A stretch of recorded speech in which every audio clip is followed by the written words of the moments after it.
Hey. Okay. Hello, my name is Mike Pearson, Mayor of Lake Elmo, and I'd like to thank everybody for coming out tonight. Got a few thoughts I'll convey, and we'll get right into the meeting. Before I begin, the agendas are coming out. I think we're trying to work on those, so you'll have them shortly. And then before I forget, there are some sign-up sheets over at that table over there like this, if you'd like some updates on this project and others as they begin. Just fill these out. We'll get some email updates. So, over this past summer, the City Council has had 4 neighborhood meetings in order to hear thoughts and concerns about the future of our city. We end our meeting series tonight with a topic that's been on many minds, and that is what will become of our downtown. I begin by offering my thanks to Pastor Agnes and Christ Lutheran Church for providing their facility, and a thank you as well to the members of the City Council, the Planning Commission, Parks Commission, our Economic Development Authority, members of our tremendous staff, and all of you for your attendance and input tonight. The goal for tonight's meeting is to provide an understanding of what will need to take place in the downtown area in order to allow for functional development.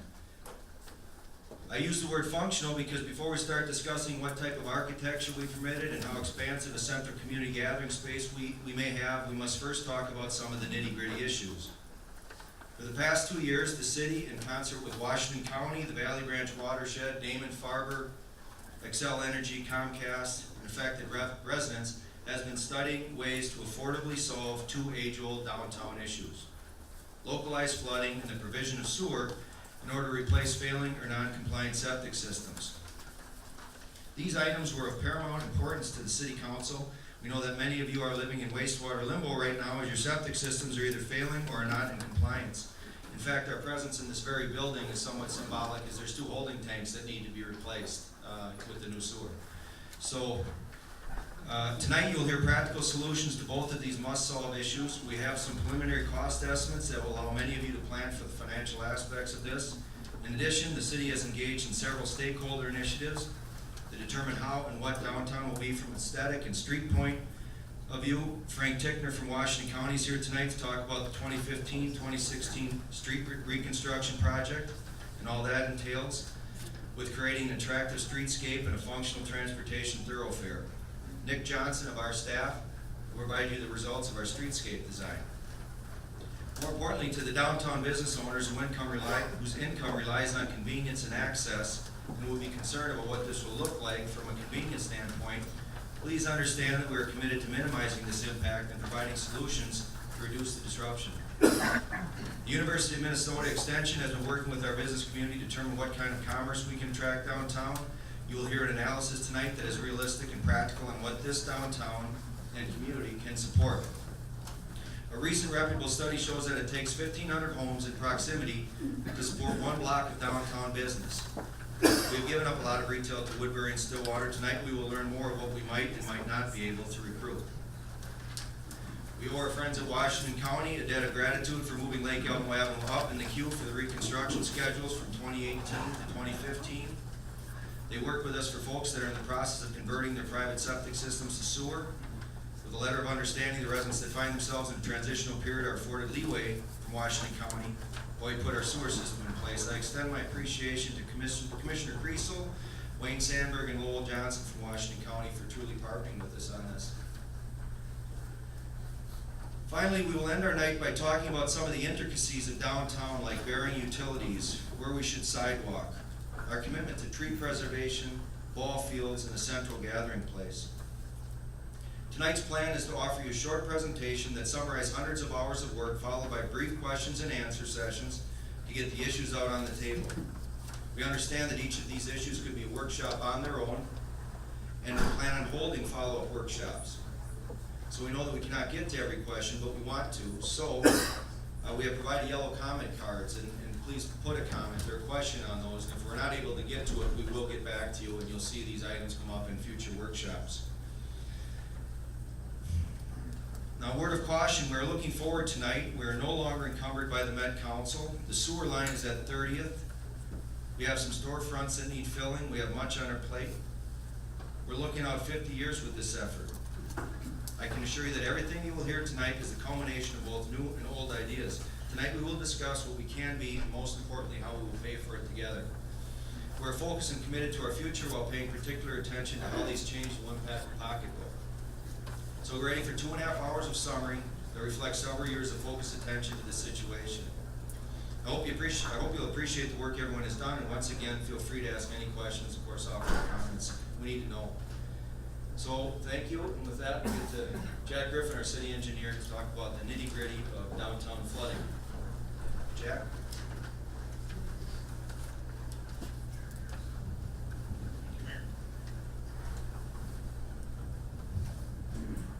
While we're setting up here, I'll just introduce myself. I'm Jack Griffin. I'm with Focus Engineering. I've been the city engineer in Lake Elmo since 2007.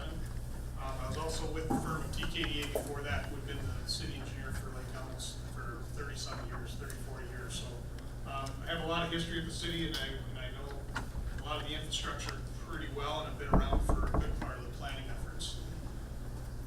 Tonight, I have the honor of presenting to you sort of just a summary of what we're looking at for a solution to our stormwater management, and then I'll get into the sanitary sewer system. As the mayor mentioned, we're collaborating with Washington County to redo Lake Elmo Avenue, and really the project, I look at it as your city engineer as a sewer project. We're trying to get sewer into the village to respond to the septic systems, and also look at a drainage solution. What this is going to culminate into through all this collaboration and everything is a really wonderful project that's going to have a nice streetscape to it and have a lot of other things to it. But getting into the engineering of it, I'm going to first talk about the downtown stormwater management.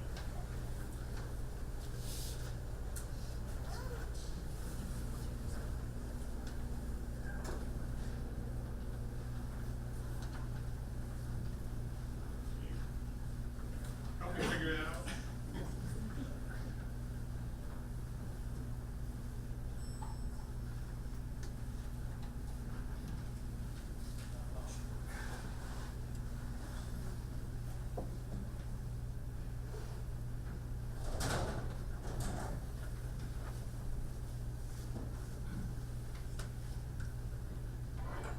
Everybody know any good jokes?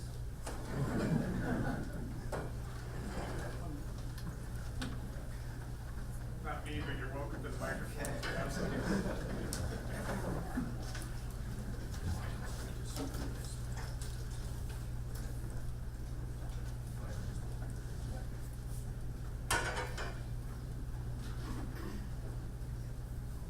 That's fine. Okay. Stay close. Fast. So knowing that I was going to be first up here, this first slide. The first slide is just a quick overview to kind of show you the scope of the work that's going to be happening in the next 2 years.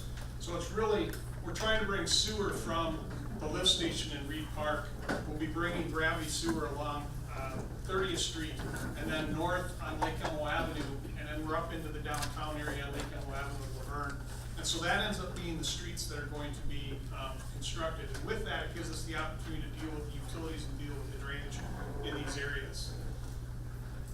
So when we talk about the stormwater management plan, this might be a difficult map to read, but this is the sub-watersheds. The yellow lines are all the sub-watersheds, but basically, this is the village area. You can see the Lake Elmo Airport over on the side here, but there's a very large area that comes across the village through the downtown, and it's in what we call the Downs Lake watershed district area. And so we have, I think most of you that are familiar with the downtown understand that the drainage all moves around from the north down to the south, down to Downs Lake. Okay. So here's just a picture, a historical picture of some drainage after a rain that's culminating at the ball fields. Another one, you can see we have the standing water. Anyone, again, who lives around here sees this on a frequent basis. But, we have quite a bit of a village problem. So onto the solution. And what really is happening is we have the opportunity here with this project and with everything that's going on to have quite what I call a 6-point solution to our stormwater problem. One is there's a stormwater pond up here, basically on Pete Shilkin's property, right north, just west of elementary school just north of Highway 5. We're working with Pete to acquire some property to basically hold some of the water that's coming across the fields before it gets to the downtown. So there's a holding pond on the upside that we'll be pursuing as part of this project. And then we'll be looking at also a holding pond that's also on property owned by Pete Chilkin, working on a stormwater pond on the downside. That's where our stormwater pipes within the downtown area will discharge. So we'll be able to retain water upstream and retain water downstream. And then we'll be looking at the conveyance system through the downtown as we redo the streets and put a conveyance system in that one is sized to handle a good sized storm. And then two, that drives us deeper into the ground. If you understand our stormwater right now, it's coming over the surface. It goes through a couple culverts that are very high on the roads and discharge back to the surface. So what this project gives us is it gives us an opportunity to put storm sewer into the ground and drive and head it south and get it deeper into the ground. And then we'll be moving over north of the railroad tracks to the discharge point. We'll be able to do a deep pond there where the pipe can discharge down. That puts everything down in the ground more. And as we redevelop then, and as properties come in the downtown area and they redevelop, that gives us the opportunity to have them just connect their roof drains and their storm systems into the street storm sewer, and it's just gonna go underground and go to this stormwater pond downstream. So when these projects go in, not everything in the downtown area is gonna be fixed at that point in time, but it gives us this system that then we can build on, and as we continue to redevelop and as properties improve, they'll be able to tap into this system and fix their property. So it'll fix the drainage in the streets at this time and give the opportunity to fix drainage beyond that. In addition to that, with holding the water upstream, it'll have an immediate impact on all of the properties within the village area. Not a complete solution, but it'll begin to hold some of that back. We're also working with the developers around the village area. We right now have a lot of development coming into the village area that are looking at plans, and because those plans are coming forward, staff has had a chance to work with those developers and integrate that into this system in a way that helps create a more holistic approach. North of us, we'll have developments that are going in that'll have the opportunity to put stormwater ponds in as well. And so each development as they come in will be holding their own water, delaying the release of that water, and it'll take those peak discharges away and lessening the impact of a storm event on the downtown area. We're looking at, further looking with Valley Branch Watershed District did a study, what we call the Sunfish Lake Diversion Study, where we'll be taking, if you could go back one slide, where we could be looking at taking a large area, basically in Pete Shilkin's area. I'm sorry, go back a couple. Pete Shilkin's area, and basically divert that water to Sunfish Lake. And Valley Branch just recently completed a study that showed that that actually could have positive effects to Sunfish Lake on water quality. So with that study in, we're going to be looking at next steps as possibly making that part of this plan as well. In a similar fashion, there's two properties north of 39th Street that are going to be developing, and we're looking, Valley Branch is in preparation right now of what we call the Getchell Pond stormwater diversion, where we're diverting that water to the north instead of the south.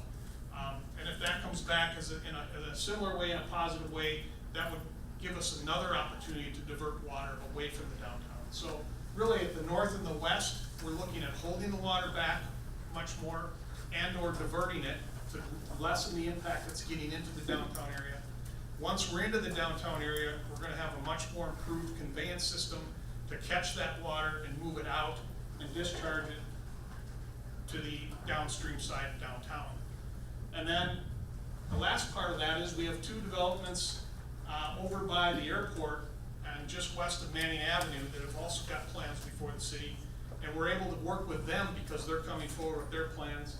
And we're able to work with them that then our ponds have to be discharged and eventually go somewhere en route. And we're able to work with them and create that routing system so that you basically have a holistic approach of managing the water from the top of the watershed to the bottom of the watershed because all this is happening at one time. So it's a really good opportunity with all of these different activities happening to tie it all together.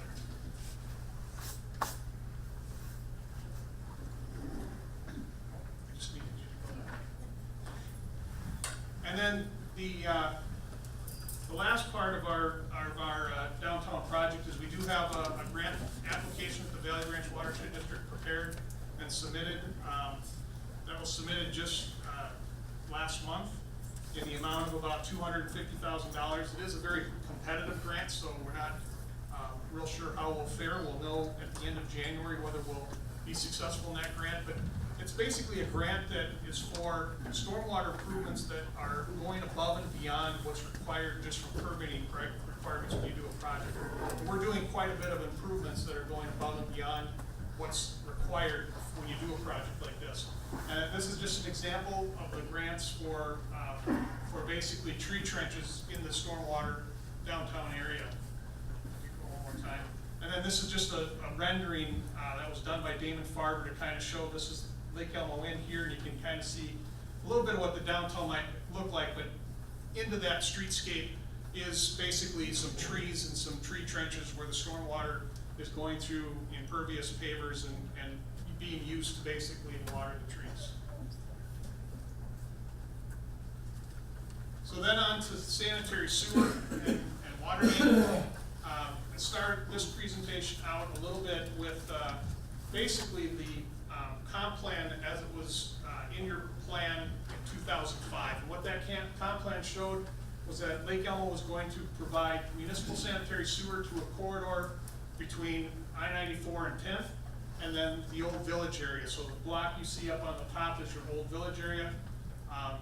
Basically calling for a plan where a sewer study was done that we would provide sanitary sewer service to that area and use a lift station and force main to pump it down to a connection point on the I-94 corridor.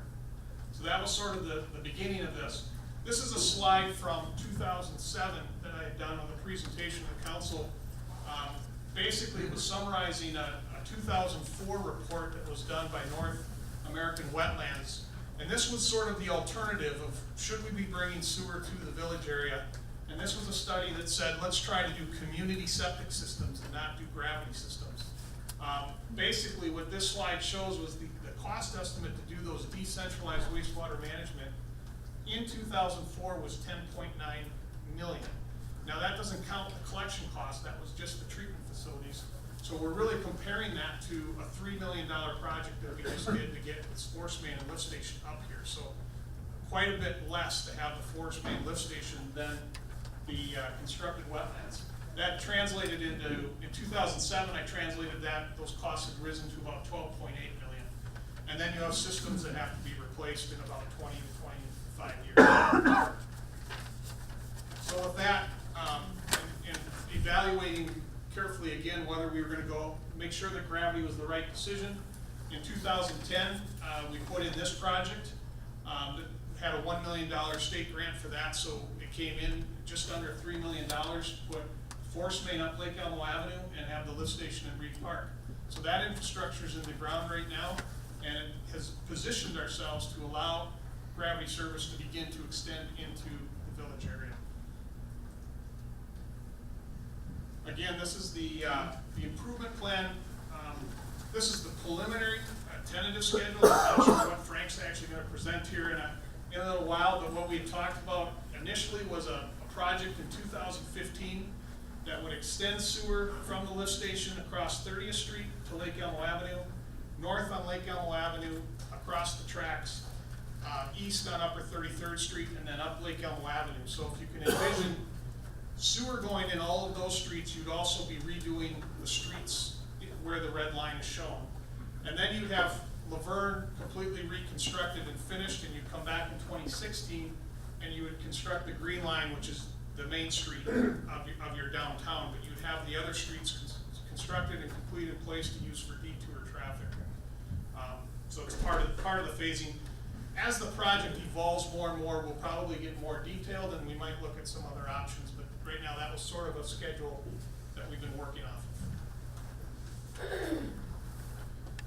So with that, this is now a map showing south, the top line going across at an angle is the railroad tracks with Lake Elmo right here. So the yellow lines again show the scope of work where sewer would go in next year and would be coming from the lift station. So 30th Street again, just a couple homes going south on Lake Elmo Avenue and then up Lake Elmo Avenue.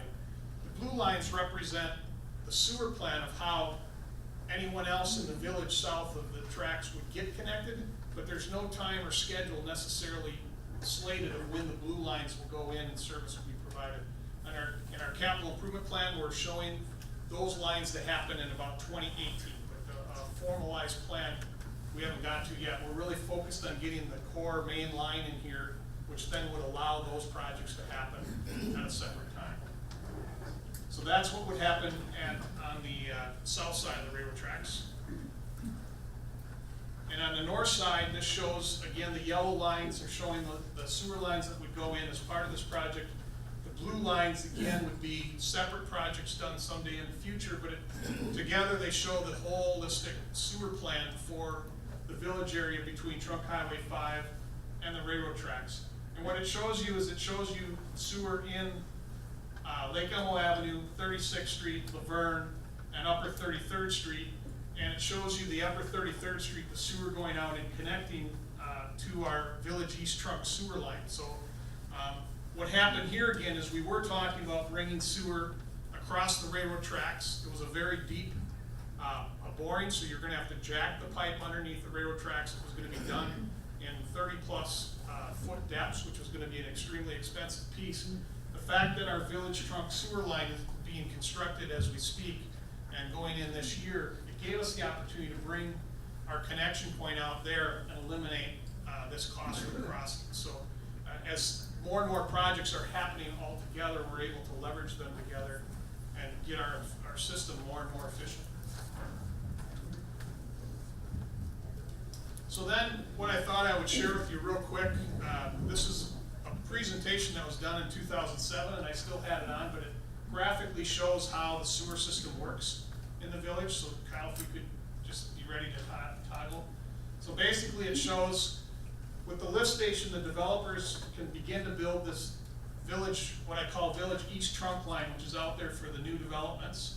And as you build that first line, then you can develop those properties, go again, and the sewer for those homes can go into that line. And then the next line is the line we're building right now up to 39th Street.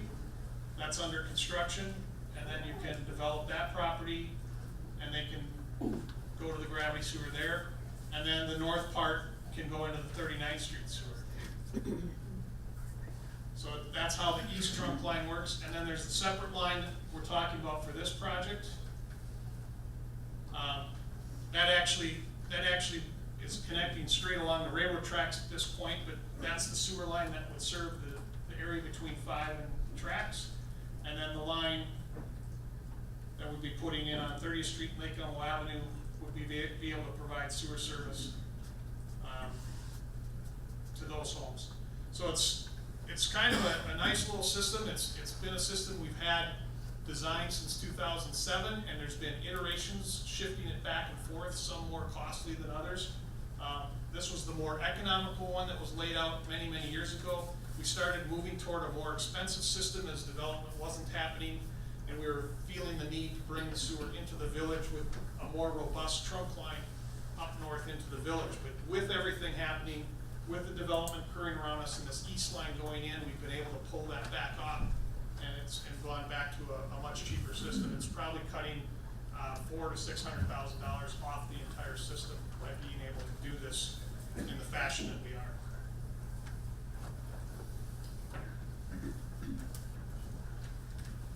Just finishing this system, at one point in time, we were going to provide sewer along Lake Elmo Avenue. This is, again, old 2007.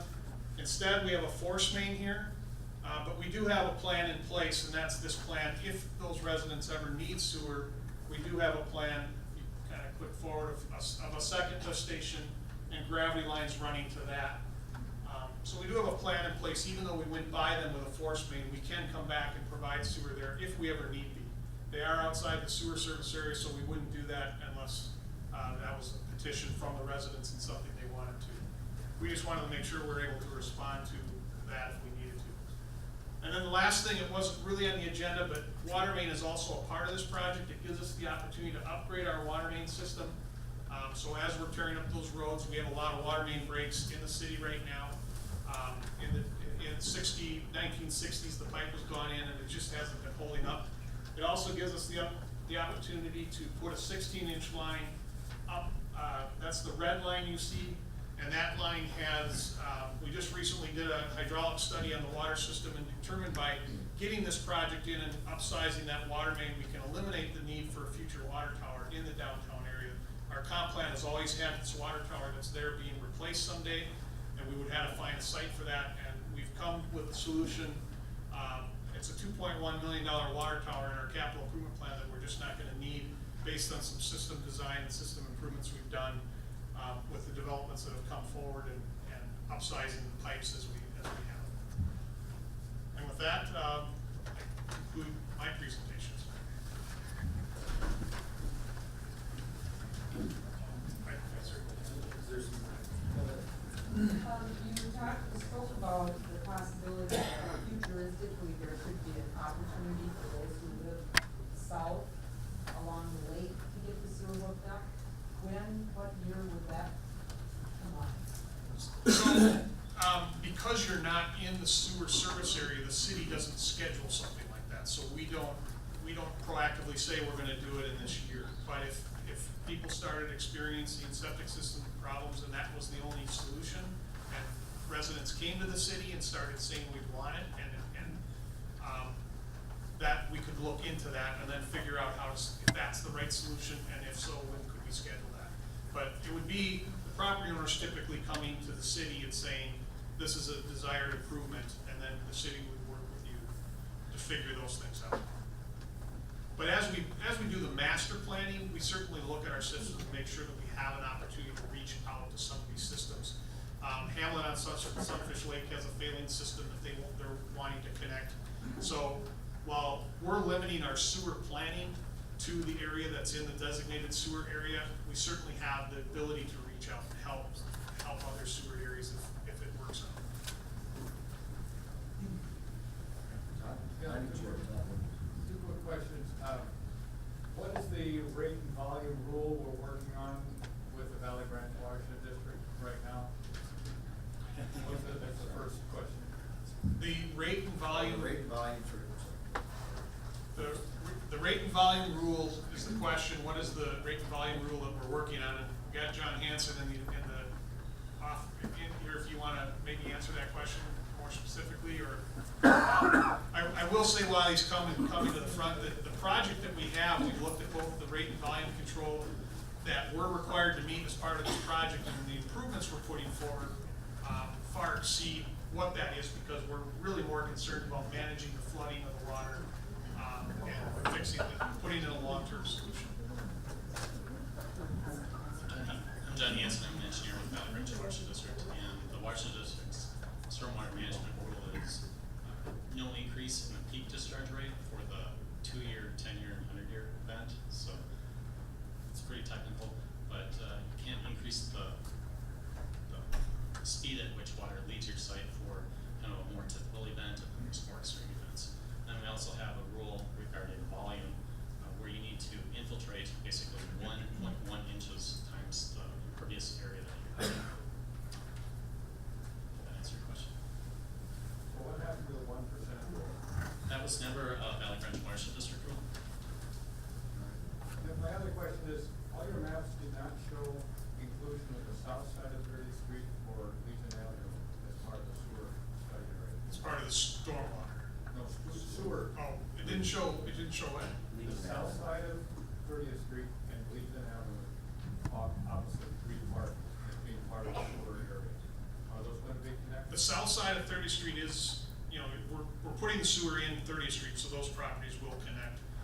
Legion Avenue is in the sewer service area, so they can be connected, but there would be a blue line in this case. If I had included it, would be a separate project. It's not being done as part of this project. Mr. Black. Jack, you mentioned the Purdy study we did in 2004-07 about the cost to do an alternative drain field system like we have in our various open space developments. I'm just quick calculated, we had 500 recs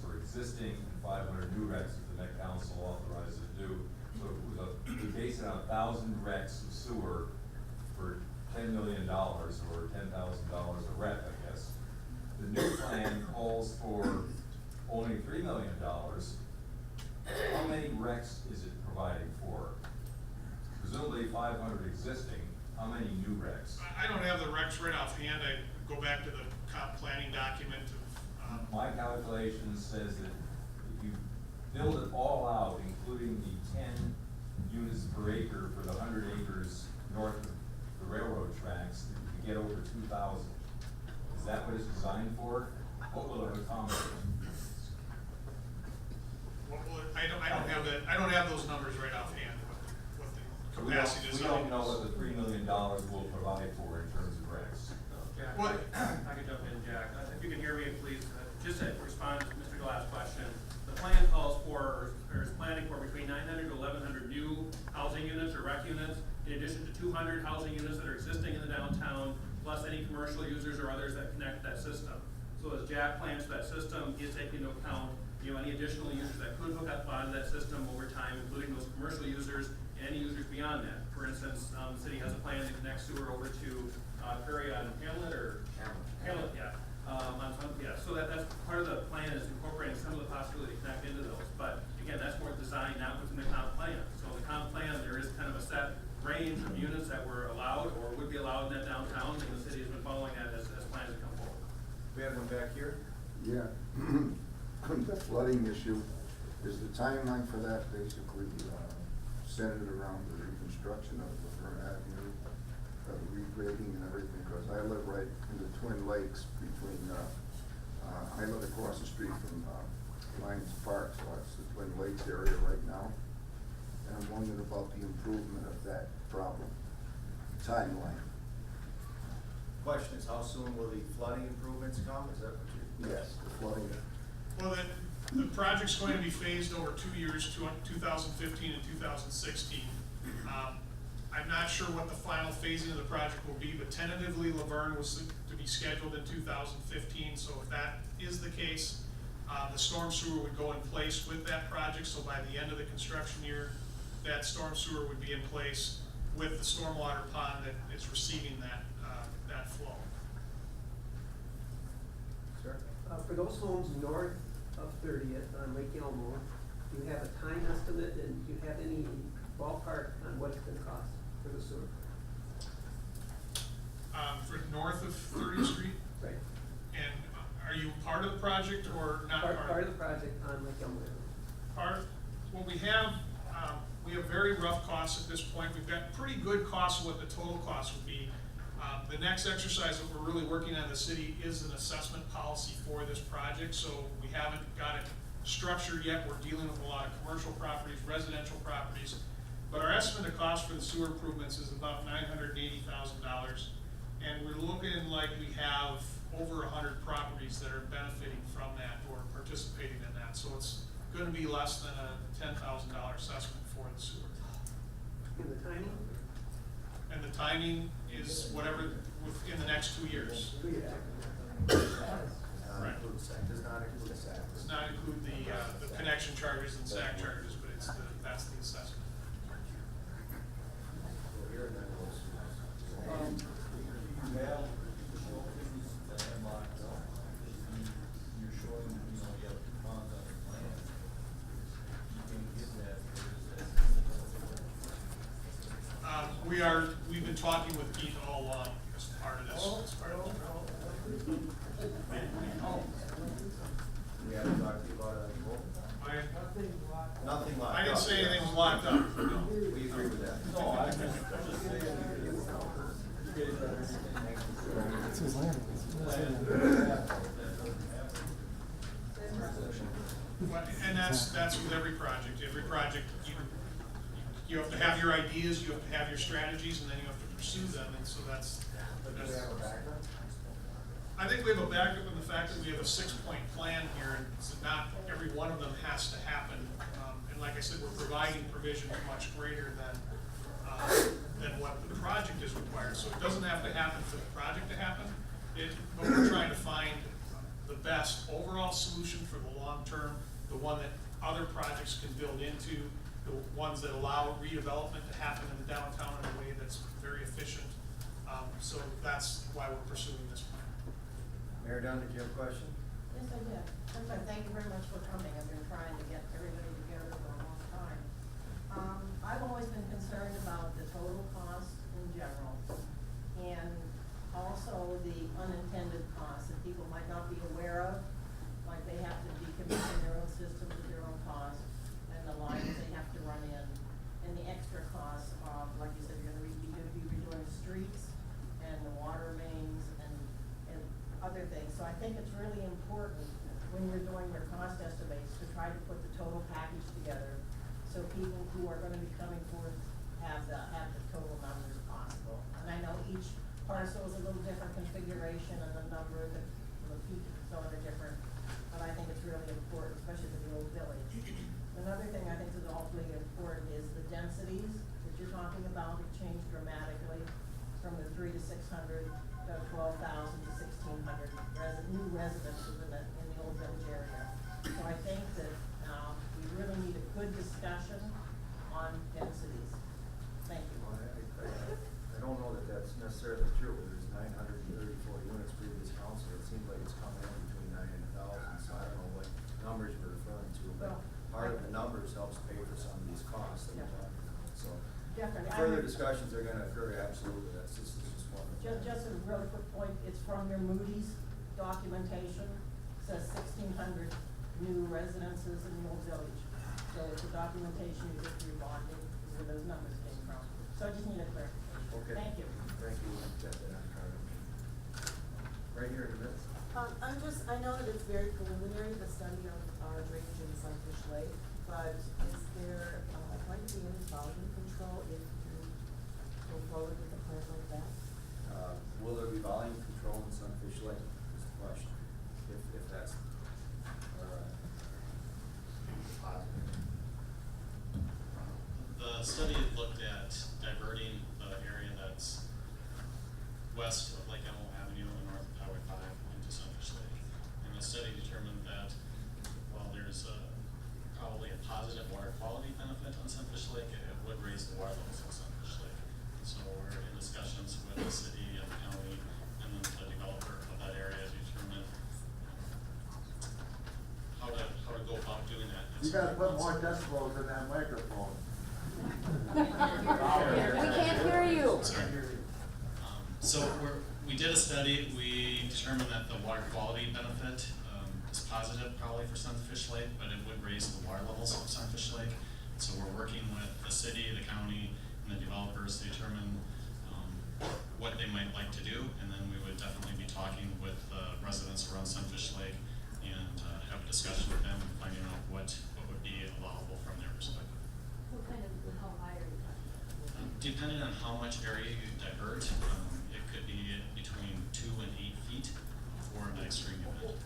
So that would be something that we'd have to narrow down. If 2 feet is acceptable, but 8 feet is not acceptable, or not even 2 feet is acceptable.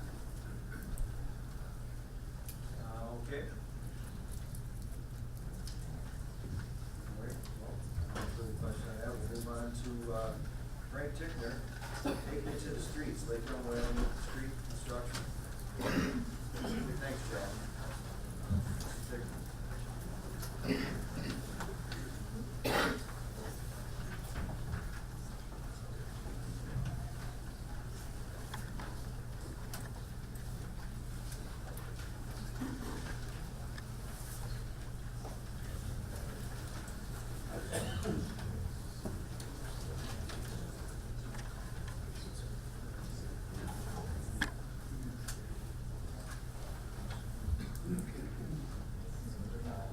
Thanks, Kyle. Yeah, again, my name is Frank Tickner. I'm with Washington County Public Works. I'm the project manager for the CASA 17 Lake Elmo Avenue reconstruction project. Obviously, the county's been working with the city for a long time on CASA Lake Elmo Avenue, namely because of the infrastructure improvements that are needed, the sanitary and the stormwater. So that is clearly the catalyst for the reconstruction of 17, but there are other issues out there that we would like to address. Here we just have a project location map that shows what's the county's responsibility within the project limits, and then what are the city's responsibility. There's a number of streets that are going to be included into one overall roadway and infrastructure project, and we'll talk more about that in more detail as the presentation goes along. Here are some of the topics we're going to talk about: the overview of the roadway work, some key success factors that we're trying to accomplish, and then how we make this project happen, and then we'll talk a little bit about scheduling. So, as a project overview, what are the issues that we're trying to solve out on CASA 17? There's a number of them. It's a very complex area, as Jack just expressed, with sewer and water and stormwater and water main. We started a project for preliminary design in December of this year, and we've been gathering more and more information about the project along the way, and we've just made a list here of all the challenges that we have out there. The pavement condition is poor, so we have to improve that. We've already talked about stormwater management. There's flooding in the downtown area that we would like to address, and then also down by Lake Elmo Lake, there's some challenges down there as well.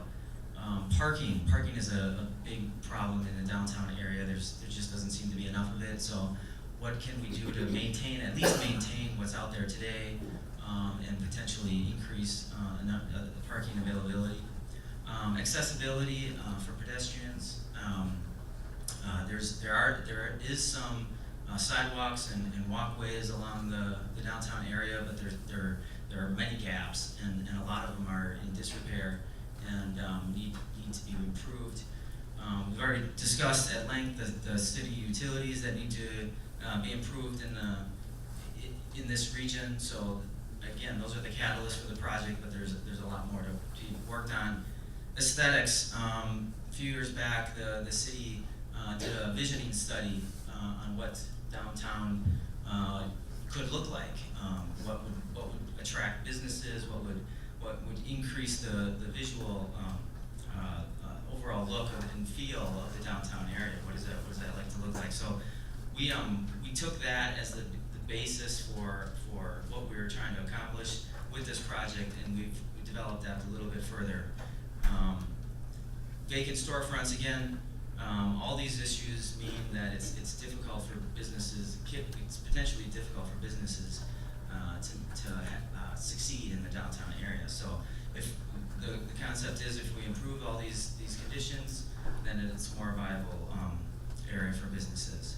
So we'll just go over some of these topics. We took some pictures, and you've seen this, you know all this. So here's a shot at Lake Elmo Inn, the restaurant, and what you can see here is a number of issues. Pavement condition, number one. This is a crosswalk, but it's a very long crosswalk, which isn't a safe condition. And then you're walking into the back end of cars. So this is something that is a great concern for the county. Being a county road, we want to make sure that there's safe conditions for pedestrians and cars and bicyclists. Here's a situation in the same area. Where does the water go? There's just, it sits at the edges and it doesn't have a place to go. So that's a real challenge. And then we have a number of rocks here that aren't really a safe condition for a vehicle that might veer out of control if that may happen and run into this. And then as you're parking in the area, you open the door and you ding your car. So not a great scenario. Again, we see sand in the road. That just means that drainage is not being taken care of in the appropriate way. Even the traffic signs out there, they're confusing. Everything needs to be looked at and addressed in this corridor. So we're looking at all these topics. It's very important to us to get this right. Sidewalks, here's a picture. There's a lot going on here. And it's not a safe scenario. With uneven sidewalk surfaces and patching, this is not a safe condition. And then we have water being spilled out onto the sidewalk. This can be fixed. We just need to work with all the property owners to come up with a workable solution. But right now, in the winter and in the early spring, this is a dangerous scenario where water would be ice, or ice would be on this walkway and can cause some problems. Here's just one picture of sidewalk that's beyond repair. That we can patch only to a certain point, and then we need to consider reconstruction. Again, same kind of situation along foundations. Sidewalk is failing and in danger, creating a dangerous situation. Here we have a storm drainage structure that is also, again, a safety concern. There's no grate here, and it's a high curb, so as you're opening your door, you could ding your door and cause some damage to a vehicle. So again, we're inventorying the entire corridor, so we address all the challenges out there, and here's a situation in terms of accessibility that we have some concerns about. This is a entrance that is not handicap accessible, and it's hard for a wheelchair to potentially get up into these situations. So what can we do? We're not going to be able to solve all the problems out there, but we have to inventory them and try to come up with a solution. A lot of all these challenges mean that there's some vacant storefronts out there. So again, the catalyst is the condition out there, and then the sewer work, but the result is hopefully that we create a situation for businesses to thrive in the downtown area. Here's a storm grate in the drive lane, which is a very unsafe scenario. We don't want water pooling in the road for obvious reasons. Here's a sidewalk that abruptly ends, kind of like the gaps that we were talking about. Where does a pedestrian need to go here? Just to a grass area, something that we need to look at. Here's a crosswalk in the same area. There's a crosswalk that essentially goes to no pedestrian facilities. And then same thing on the other side of the road. And great. There's a lot of these scenarios where this is along just south of Lake Elmo Inn or Lake Elmo Oil gas station sidewalk that's in disrepair and just abruptly stops. So again, we're inventorying all these scenarios and trying to find a workable solution. Here's pavement failure. It's unattractive and unfriendly for all users. And again, no sidewalk. I've come across this road a number of times where I've seen families with young kids walking on this side of the roadway. That's a concern. This guardrail is in a terrible spot. It's in front of a building or a business. That's not a scenario that I'm sure that business is interested in.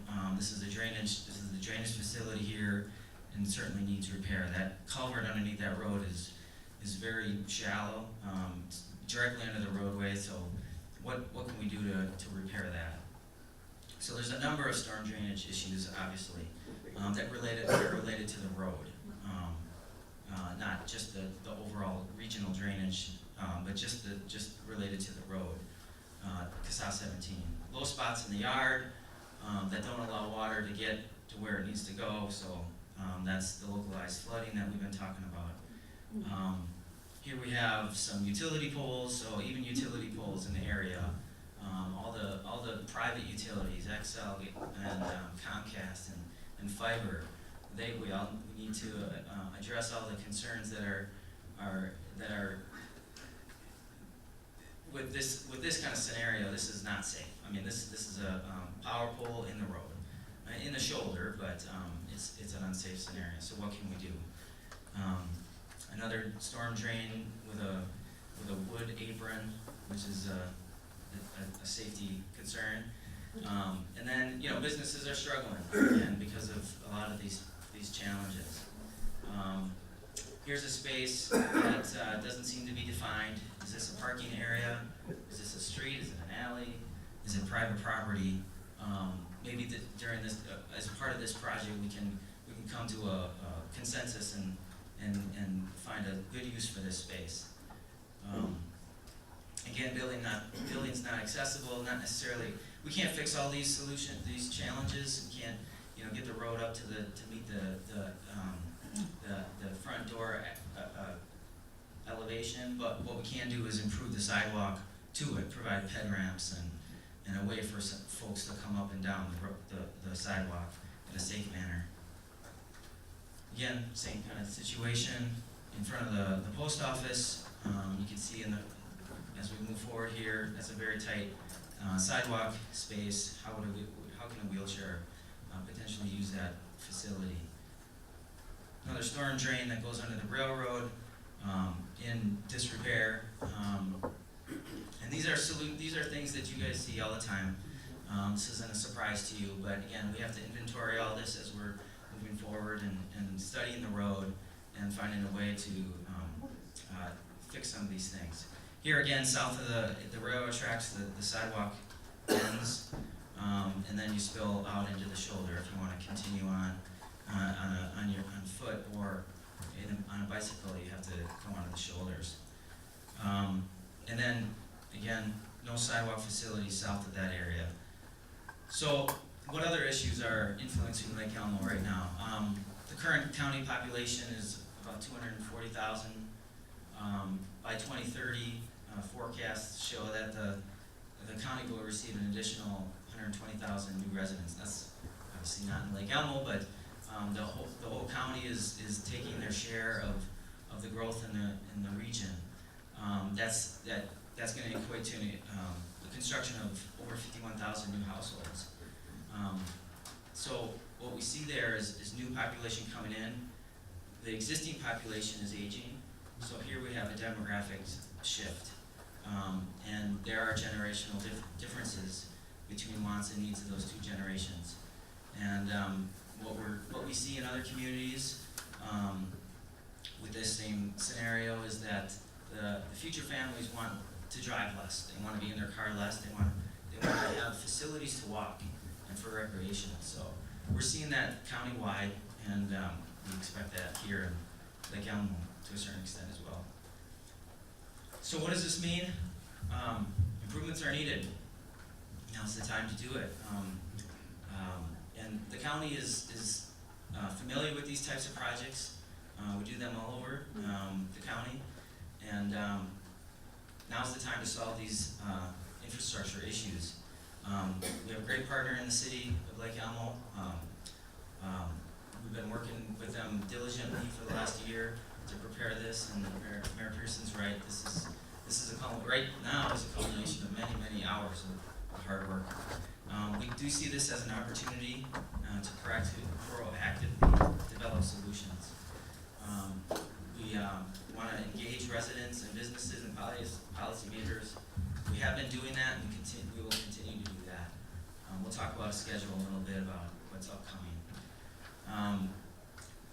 The opportunity here is to develop strategic solutions. What Jack explained with the sewer and the water and the storm water, that's a strategic solution that sets the city up for the future, for development, to solve a lot of these issues that have been lingering for many years, fix the roads, improve lives, your quality of life. So that only comes with partnerships. Like I mentioned, Washington County and the city have a very strong relationship and have been working very hard on this project. And but it also includes the watershed, railroad, MnDOT, as we tie into Trunk Highway 5, private utility owners like Xcel and Comcast, developers and businesses, and of course residents. So what are our key success factors? So we inventory all this. Again, it's a very complex project, as you can see. We want to protect Lake Elmo Avenue from too much traffic and reducing speed and reduce speed. We know that Lake Elmo Avenue, it doesn't have an interchange onto 94. You have the lake on the west side of it, So Lake Elmo Avenue cannot really be expanded in the future. So we have to protect Lake Elmo Avenue to a certain extent. So we're doing that by studying other systems, mainly Manning Avenue, to take some of that and share the load, the traffic. So again, we want to ease stormwater drainage issues through the regional water management plan, improve accessibility for pedestrians and disabled folks, create a pedestrian-friendly village, but doing it all, the challenge is to do it all and maintain the small town rural feel within the face of that growth. We have to update public and private utilities, plan for parking needs, and limit impact to existing residents and businesses. We want to create a welcoming Main Street that attracts and sustains vibrant business, but we need to minimize the impact to the existing businesses, and that's a key part of what we're going to strategically put together as a plan. Jeff mentioned a phasing plan. That was a previous phasing plan. We're still working on that. We still have a lot of work to do. As the sewer plan continues to morph, our staging plan is pretty fluid right now. But in the next month, we expect to come to a solution on that and present that to you all. And then, of course, we want to deliver this project on time within budget. So how will this happen? Again, we wanted to use the guide of a strong county and city partnership to guide the design. We've been doing that. The county will then lead the construction project with coordination with the city, of course, because a lot of this work is the city's infrastructure. It is a 2-year staging plan, but like I said, we're still working on how that's going to work. Which roadways and infrastructure is going to be built in 15 and what will be built in 16. And we want to meet with the business owners to figure out what scheduling works best with them. We want to limit the impacts to residents and businesses. Now, there will be impacts. This is going to be painful to get through all this. There is no silver bullet to get this done with limited impact to businesses, but we're going to do our best to come up with a solution that limits it as much as we can. And we need your cooperation. We're going to continue to work with the private utilities. The city's been doing a great job coordinating with Excel and Comcast to figure out how to underground those utilities along CASA 17, which is going to improve safety and the look and feel, some of those goals that we're trying to accomplish here. Fiber optics, and the challenge is once you put those in the ground, then the fiber optics and the gas are also in the ground, and we're putting sewer in the ground, and we're putting more storm sewer in the ground. So all that has to be evenly spaced in that roadway. And that's the challenge. That's where the impacts come in. Be patient and might feel a little bit of pain, but at the end of the day, it's going to be a really positive experience. We talked about public utilities. There's the underground, the main trunk under the roadway, but then there's also connections to all the buildings. So the water main, the water main and the sewer go in the ground, and then all the buildings have to be connected to them. So you're certainly aware of that, but it just adds to the complexity of the project. We will be reaching out to residents along all the roadways to acquire temporary easements and some property acquisition. There's no large property acquisitions, but in order to build some retaining walls potentially, or some storm facilities, those are the areas where we might need to acquire some property. And certainly we will need temporary easements where we'll be working in yards, and then we'll have to restore that. So we'll be working with probably almost every one of you. We'll be meeting with you regarding those negotiations. So what's the schedule? We don't want to get into too much detail on the design tonight because we'd be here all night. We plan to have a third open house on November 6th, probably in the same spot. To be determined. To be determined, okay. Let you know, definitely let you know. We'll let you know. But we do plan a third open house, and that's where we're gonna show, unveil the final plans with the construction limits that will show the impacts to individual properties. And that will also, we'll be able to unveil the staging plan at that point. So between now and then, we plan on meeting with a lot of the businesses and private property owners to go through these topics prior to that meeting, and then we would unveil the final at that open house, whenever that is. So then in December, we would finalize environmental documents. That's an important document. We need to summarize all our environmental challenges out in the corridor and in the construction limits. Then we would move into final design, December and March. And that is creating the plan sheets that ultimately go out to the contractor to build. The bidding process would go from April to May. We'd have a contractor on board in early summer. And then we would start another series of open houses, which would be more construction-related open houses, to let you know what's coming up, when you're gonna be impacted, let you know who to contact when you have questions and concerns. So we will also do some newsletters that also help you educate you. So then, as we mentioned, it'll be 2-year construction, 2015 and into the fall of 2016. With that, I'm welcome to answer any questions you guys might have.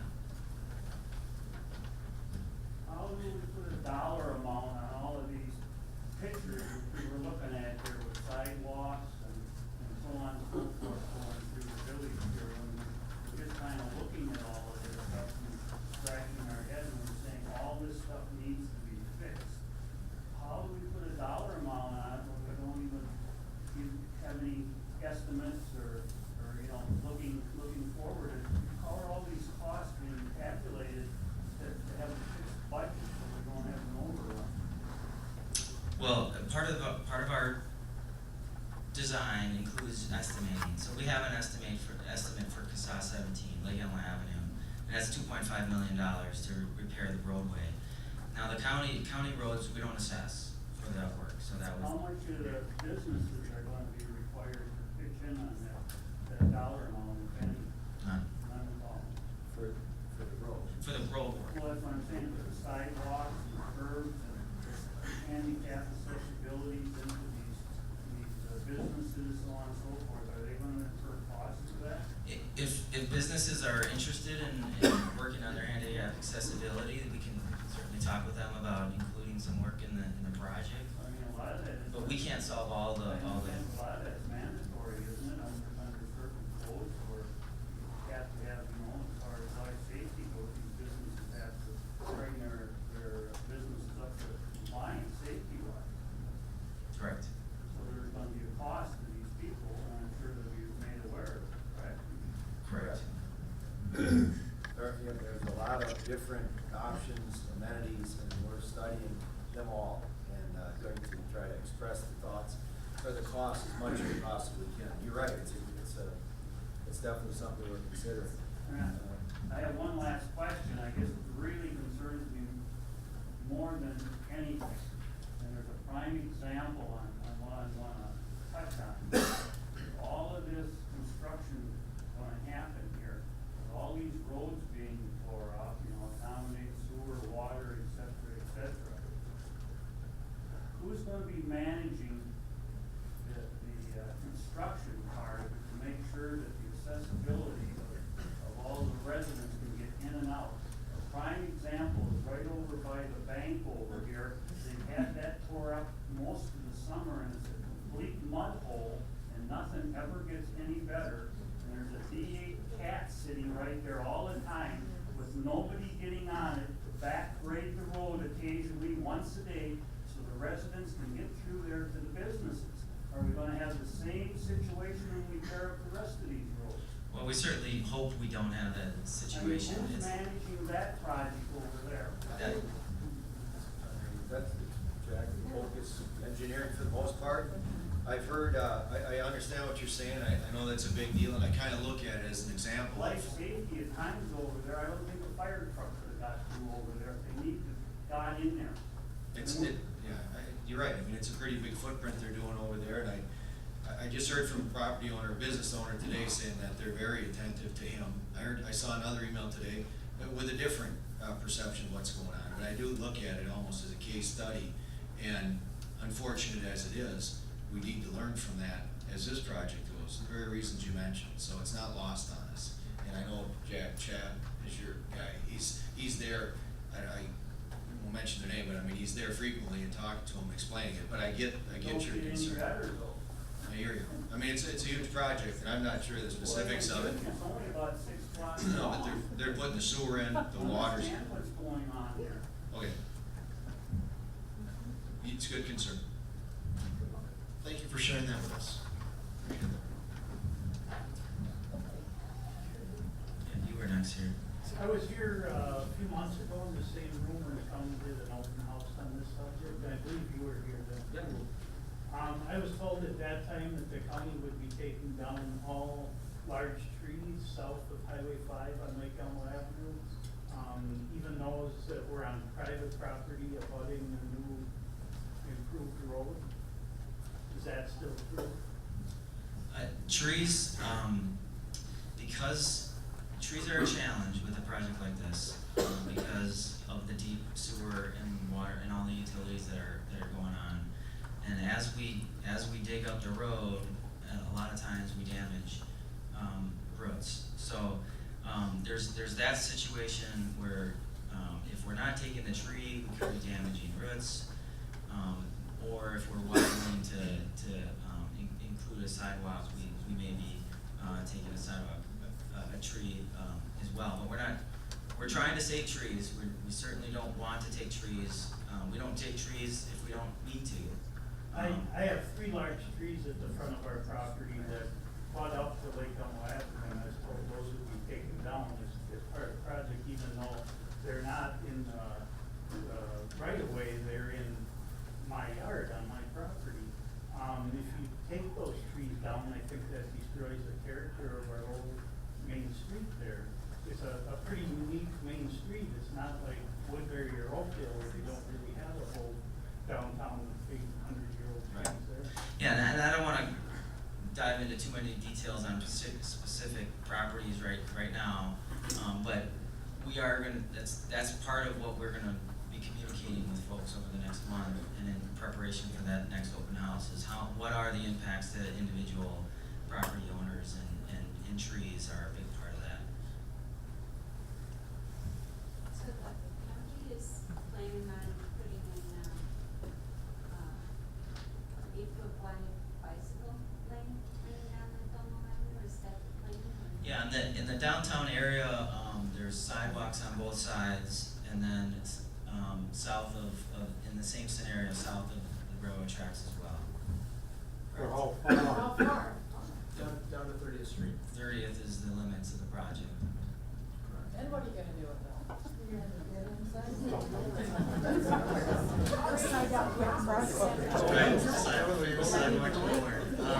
We are planning for a sidewalk along 30th Street. And so the real goal of this project as a village is the plan to be a truly walkable downtown village.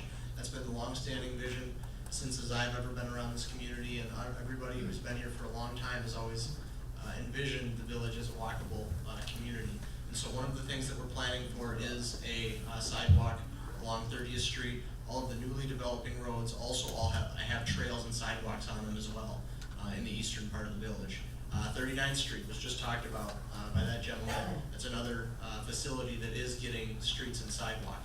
Unfortunately, when you're starting with no sidewalk network and you're building it out, you really have to start somewhere.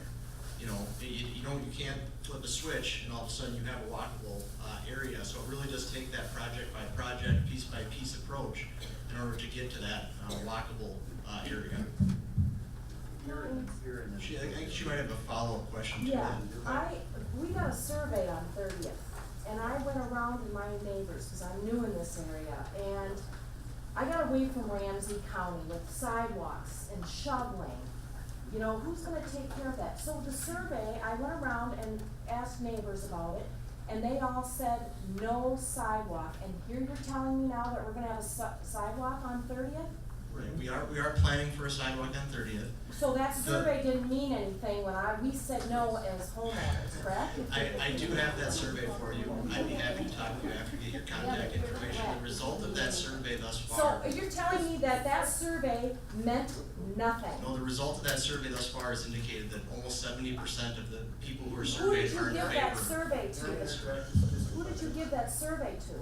The survey was given to all properties that Both would be sides? utilizing 30th Street, correct? Both sides? Correct, yep. Interesting. As well as some of the surrounding neighborhoods who use 30th. If I may, the sidewalk is somewhat of a hot topic within the council, within this discussion, so I mean, that's what we're here for, so again, that survey is not taken lightly, I mean, it came back disfavored, but I know there's a lot of issues that go around here, and there's further exploration that needs to be made. But seriously, I don't know that it's a foregone conclusion, but it's certainly, I mean, I think we all get a value in the sidewalk, and we recognize that. I would like to think. That survey is gonna come up onto our land, so how are you going to deal with that? That is my property at that end of that.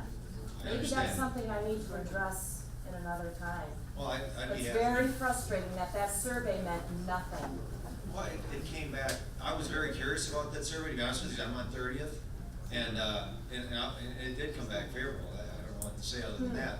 But there are a lot of issues that need to be explored, and I'd be happy to go out there and meet you, but, you know, honestly, fill out the survey, or the note here, and we're gonna, your concern isn't lost on us, and it's not within the council at all.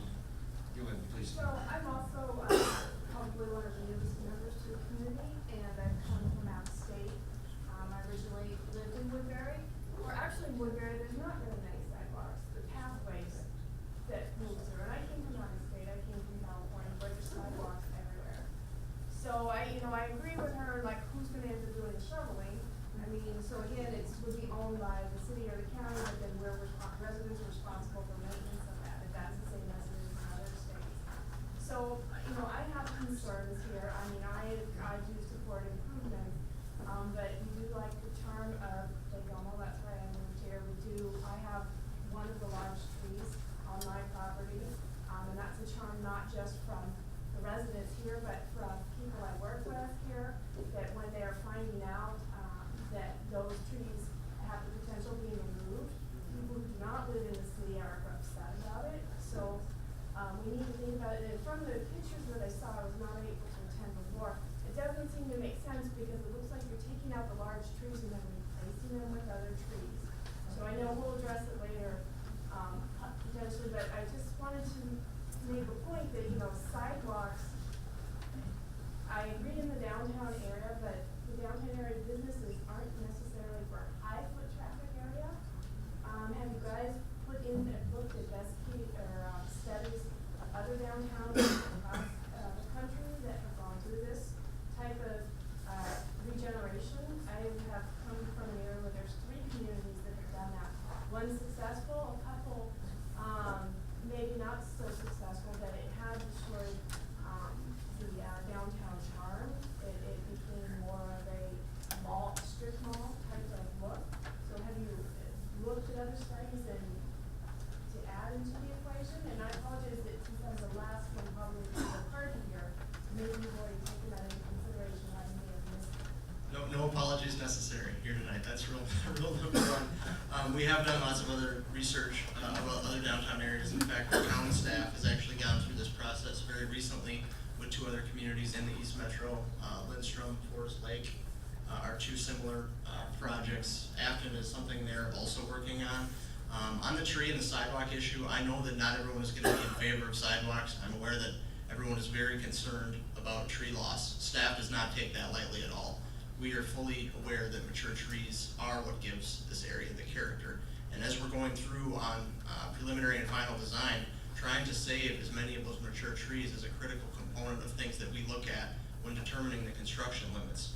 So we're very aware that the tree loss is a big concern. We're still doing the fine tuning as to which trees might be impacted. But another concern that we have as staff is that when you're digging sewer pipe in the depths of 20-some feet deep, that some of those root systems are gonna be damaged, whether you put sidewalks in or not. So ultimately, I think it would be a large missed opportunity to say that sidewalks shouldn't be included in the downtown areas simply for some trees that could be damaged anyway. So that's just another thing to consider. I know that there's a wide variety of opinion on sidewalks. We'll get into some more of that with streetscapes, which is my next component, but I think there's some more questions on the streets. Mr. Johnson, and then Mr. Johnson, go ahead. I think we have sidewalks and pathways. They're both similar, but they are different.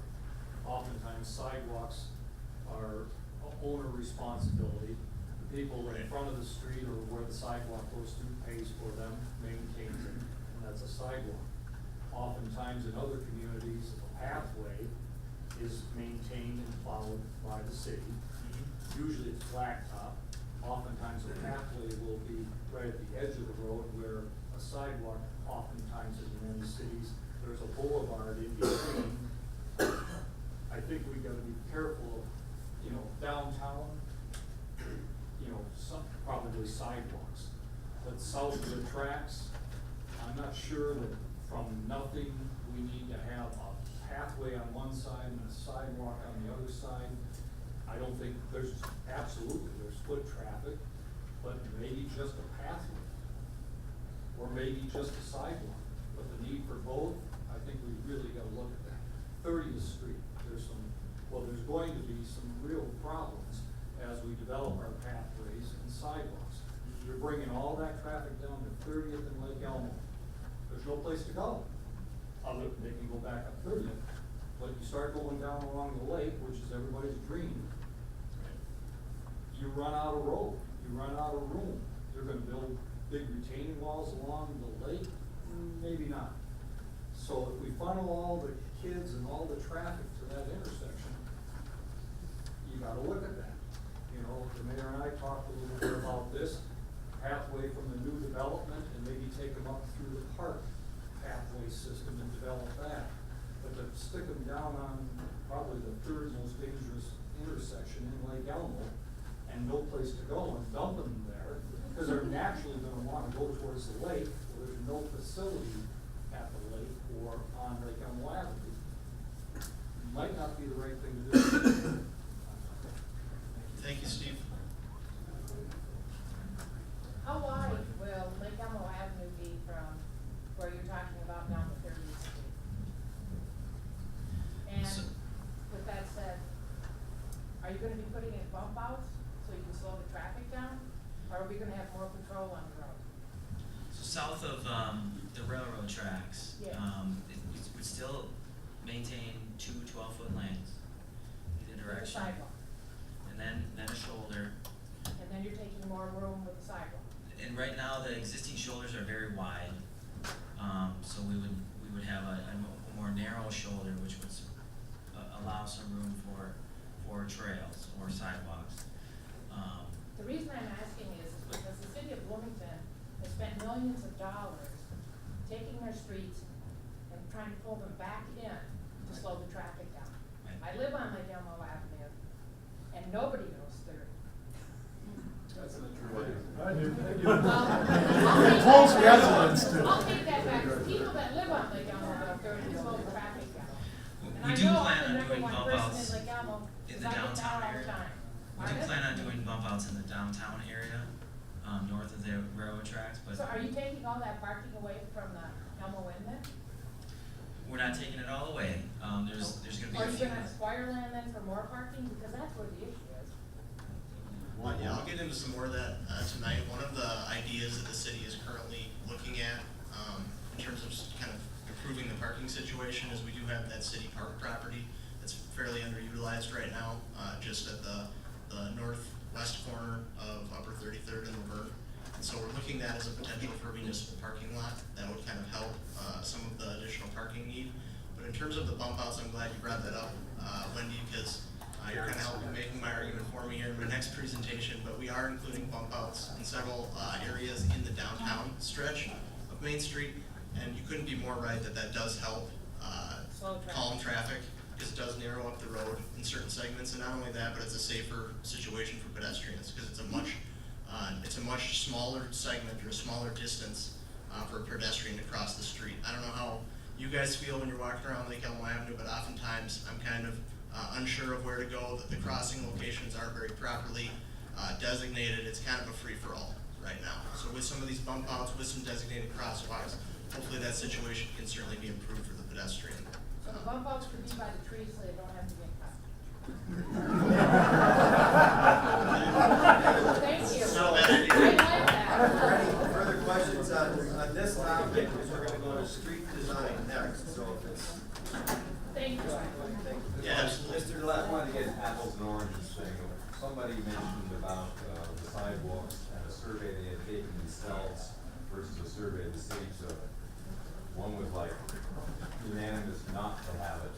One was to have 70% in favor or whatever. Of the 70% supporting the sidewalks, do all of them have properties that will get a sidewalk? Or a lot of them, people who don't live on the street that would have a sidewalk and would use it for their benefit, but not have to deal with having a sidewalk? That's a good question. Many of the folks who were against the sidewalk, to that ma'am's point back there, did live on 30th Street. So I think there's a legitimate concern about the snow removal, about the maintenance of that. There were people on 30th who were still in favor. But to your point about who the respondents were, we did expand the survey area to include all types of people who would be using that facility. And that includes people on Legion, that includes people in Heritage Farms, that includes a number of people who would hopefully one day be able to walk to our downtown business district to support it. Because I think that really is the future, speaking as a millennial, of what those folks are really looking for. And you know, I think Reed Park is another example of where do you want to go once you get to 30th Street. Well, Reed Park is really a hidden gem of this community. And it's really underutilized, in my opinion. And providing access to that park, I think, would be a great addition to the project. Back here.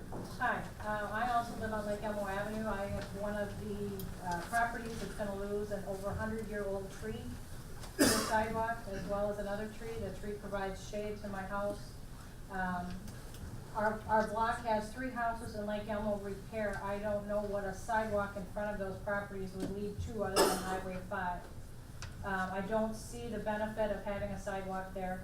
My other concern is every winter when we get plowing and sand and salt, when we have snowy winters, the blade comes by midwinter and he takes that blade and he pushes all that snow back into my property where your sidewalk would be. So there's 4 feet of snow on top of the sidewalk. Now, who's gonna be responsible for removing that? Because I'm not gonna shovel a 4-foot snowdrift that a plow plows up onto the property. You know, that to me is just, you know, not well thought out. I do have Frank's personal phone number. You can. I have his email address. On that, you know, emails, these cards, I think, you know, those points are good to hear. And one other point I wanted to make, one of those pictures you had in front of the new library, you said, how did they get there? Well, if you'd have taken the picture at a little bit different angle, there is a ramp on the left-hand side of that sidewalk getting up into the library. So that is handicap accessible. But the sidewalk is in disrepair. Correct, but you That's can get into the That's a lot of the library. point, yeah. Okay. Right. Yes. Go ahead. Say, I live on Laverne Avenue here, and I know that we submitted a petition to the city that the vast majority on Laverne Avenue are against sidewalk designs that you have. Right. You know, and you showed me a rendering of no parking on Laverne Avenue at all, with sidewalks on both sides. Yep. You know, that to me doesn't make sense either.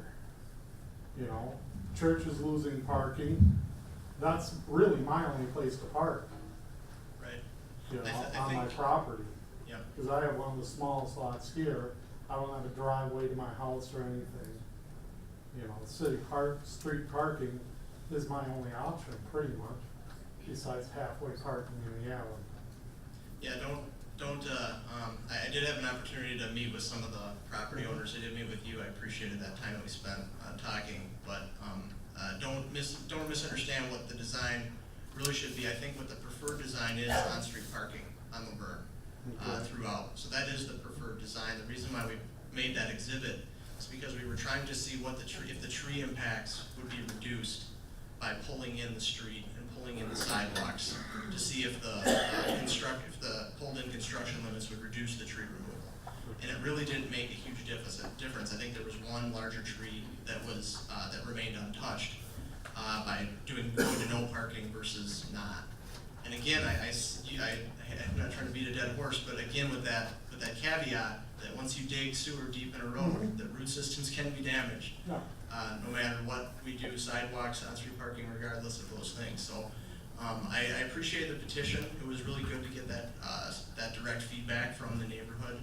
I think, we've heard here tonight that trees are going to be a big concern. And on the sidewalks front, it is a good transition into my presentation. I'm going to be talking about streetscape and why sidewalks are valuable. I know some folks move to Lake Elmo or live in Lake Elmo for that more rural charm, so I might have a tough battle here in front of me, but I'll do my best, and we'll see if maybe I can convince some folks. Just one quick question. I'm glad people are coming up, and people want to be heard. And whenever they say they don't want sidewalks, that should be really taken into account. I came up to the meeting last time, and I was really amazed at the amount of land being proposed for sidewalks on each side of the road. And I don't think that amount's necessary. And I respectfully talked to Frank afterwards, and I said maybe give people a visual representation, because I think 8 foot, 10 foot, that's pretty much in addition to the road surface. So I think it could be scaled back, if not eliminated entirely. And the pathway idea was a good one too. Thank you. It's done. All right. Last one before, next one? A little bit had to do with the speed coming up Lake Elmo Avenue. Yep. I'm also on Laverne with a young child, so don't want to spend the rest of my life in prison for the business I'm doing.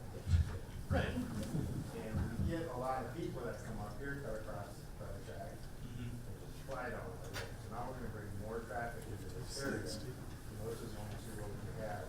School And then kids. we're proposing putting a parking area over there too. Seems like we're talking a lot of traffic at this time. Right. Yeah, just want to say, point well taken, and Lake Elmo Avenue certainly cannot handle a large increase in traffic. So that's why we're not proposing to widen the roads at all, that road at all. It's still going to be a 2-lane roadway. Right, And then, that's like, my point, it's gonna divert it to Laverne. We get kids coming down the line, not being behind the bus or whatever, flying down Laverne at 60 miles an hour. Brian has a very good point on the traffic amounts and how there's only 2 streets that seem to meet up with Highway 5 to take that turn.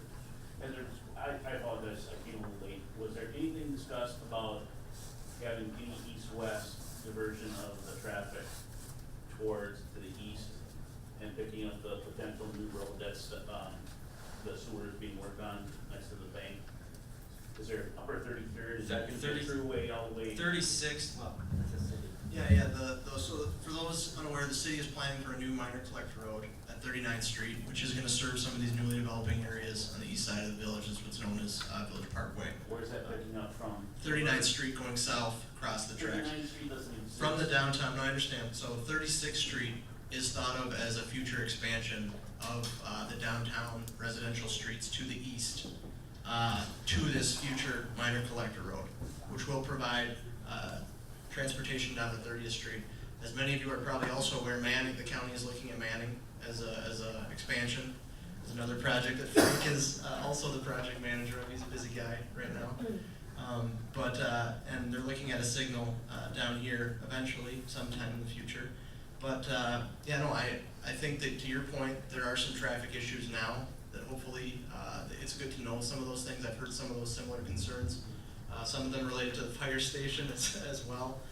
Down there is another component. I think you shared that one with me. To Frank's point, Lake Elmo Avenue is not anticipated to be expanded. It can't take on more and more traffic. That's why Manning is being expanded. But I don't know if I specifically answered your question, but 36th Street ultimately. That was what I was asking Right, about. so- I didn't know if upper 33rd Street was involved, the railroad tracks out to the General Main Road or so 36th. Yeah, and you know, there might be potential for some of those things as, say, this site redevelops, as some of this other development occurs. We're gonna look at other, ways to funnel that traffic into downtown and distribute that traffic. Because obviously with one of our themes here tonight is trying to get a successful downtown.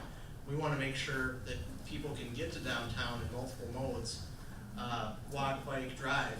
Otherwise you don't have successful businesses, I think, as you've seen a little bit. So, we definitely wanna keep all those, opportunities still available. There's probably gonna be more opportunities for questions as we go. I don't wanna get too far behind in the agenda. Makes sense? Okay.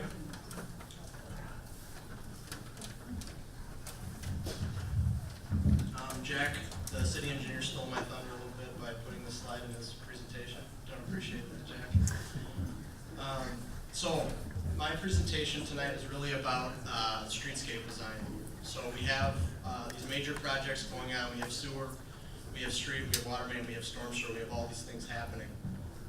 And I've kind of titled this presentation really Setting the Table for Vibrant Downtown. What I mean by setting the table is really in the context of opportunity, in that, communities don't get, often they don't get a chance like this to do a project like this where you do a complete overhaul of your downtown. So it's really in that context that we kind of, that informs staff and the county and everybody as we're planning for this. So in terms of context, seizing that opportunity on that theme, I think the previous presentations did a good job of kind of setting the stage. We've certainly gotten a lot of feedback on the need for sanitary sewer in the village. We've done that through inquiries. We get phone calls frequently. We've done some surveying in the community. We get reports of non-compliant systems. For those of you who've maybe had to sell or list a property, you know that that's a requirement for the county. So I think that the need is well established when it comes to the sanitary sewer. So that's an important part of the context. Thankfully, the county was willing to elevate Lake Elmo Avenue in their capital improvement plan. It was in 2018 through the work of the council, as well as with the board of commissioners. See Commissioner Kriesel there in the back. They were able to elevate that project. And the reason why that is important is that we were getting all of these requests from folks, hey, I need sewer now, or my system's non-compliant, I'm on a cesspool. There's lots of different scenarios that occur. But we had to get sewer up to the downtown area. In order to do that, we had to tear up the street. And so you're not gonna do that twice. If the county wasn't willing to reconstruct Lake Elmo Avenue until 2018, that put us in a little bit of a bind in trying to get sewer to those affected property owners. So as they have moved it up now to 2015, that really gives us the opportunity that we are here today, otherwise we would not be standing here at this time. So extension of sanitary sewer will be run downtown as part of the project. As I've said, this really presents the rare opportunity to look at how our streets are designed. I think Frank's presentation provided a good setting of the stage of what some of the issues are as far as what the technical experts see them in downtown. We saw lots of different issues identified in Frank's presentation. And from planning staff here, from research we've done all across the country, to your point, from a number of different areas, we believe that the streetscape, what the design of this area is, I think there's definite relationship or link between the success of the downtown and what the built environment is. And getting to some of the questions about sidewalks and some of those things, and hopefully I won't continue to repeat this statement, but I can't emphasize enough that this project is a 50-year project. This project is a 50-year project. I'll say it just 2 times. And the reason why I say that is because, like I said, you're not going to get an opportunity to redo some of these things. And with the design of this project, you're setting the stage of what the built environment is going to be for a long period of time. You can always install sidewalks after the fact. You can redo streets. But once you have an established built environment, it's very difficult to come back and do those things retroactively. So establishing the need for improvements, I think we've established, the sewer, the water, the storm sewers, there are lots of property owners. But why do the streetscape? Why invest money in those things? That's certainly going to be a valid question as we go through this process. There's a couple points I want to touch on here as to why, what is the need for the project. One is the vision. As I mentioned earlier, the city is engaged in countless planning efforts. You know, I don't estimate how far back it goes. Maybe Steve could help me out there, but 30, 40, 20 years probably in more serious mode, but it goes back a very long time.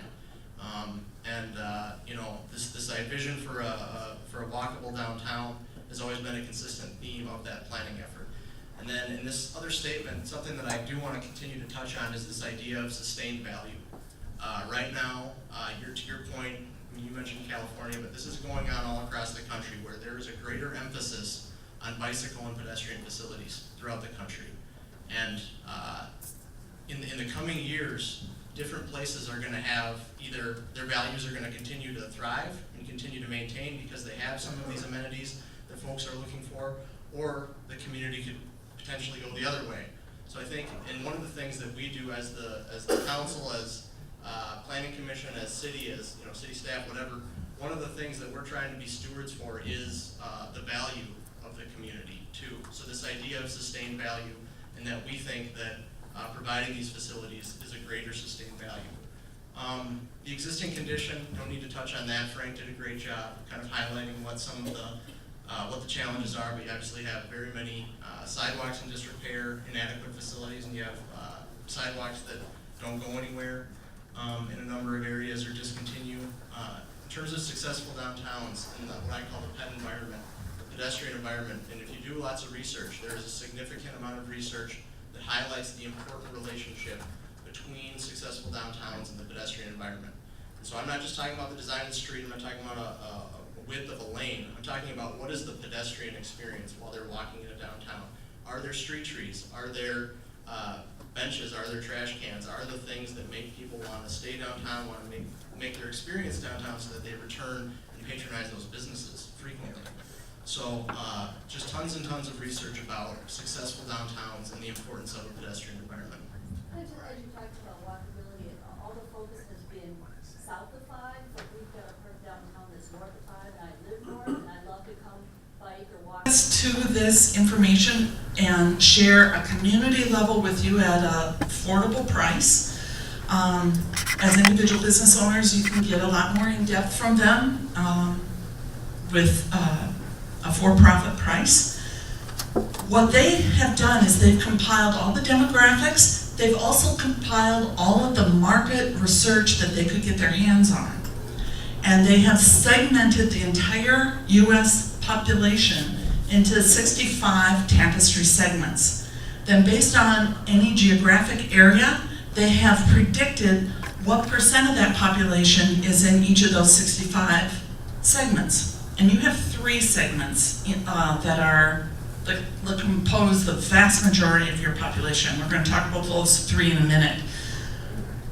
With the market research then, they're looking at the shared lifestyle, the interests, and the shopping patterns. In other words, what is it that you want to buy? So one of the 3 categories is called suburban splendor. Those are 2-income married couples, well-educated homes, have the very latest amenities. They travel extensively in the U.S. and abroad. Their interest in fitness and culture. So as earlier we were talking about bike lanes, walking, that kind of thing. These households are interested in fitness and they're active in their financial planning. Oh, it's late in the night, so you need a little interaction here. What % of Lake Elmo's households are classified as suburban splendor? Whoa! I got a little fickle with my fingers. Okay, 49%, 59%, 69%, or 79%. How many say 49%? 59%. 69%. Oh, you are getting the tension. You're right, it's 69%. Suburban splendor. So these are people that want to and do spend a great deal on their homes. They also want active fitness. Would this be the same as Woodbury? I haven't looked at Woodbury. I don't know. Well, there was a comment, but I'm aging ears and I didn't quite hear that. Could you repeat that, please? He said, good. Likely. Okay, so the next category is crossroads. These tend to be young families in mobile homes, median income of about $37,000, jobs in manufacturing, construction, retail, and service. They shop at discount and convenience stores, buy and service their used vehicles. They enjoy fishing and cars, and they own pets, especially dogs. These are just a few. There's a whole page of description of each of these categories. So, this time I'm not going to go too fast. What percentage of Lake Elmo households are classified as crossroads? How many of you say 12?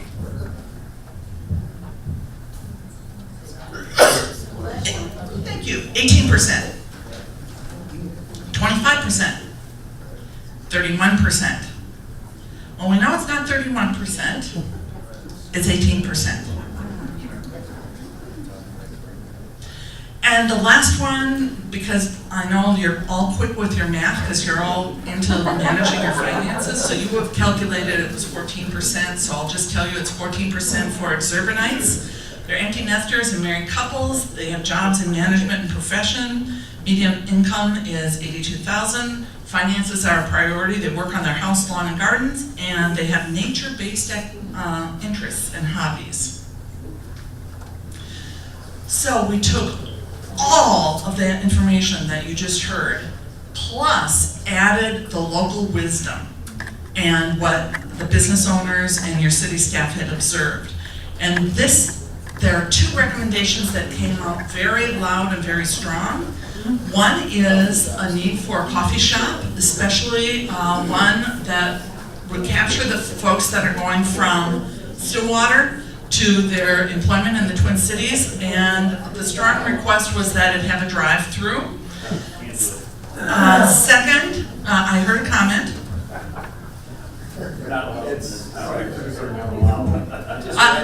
Random sarcasm, okay?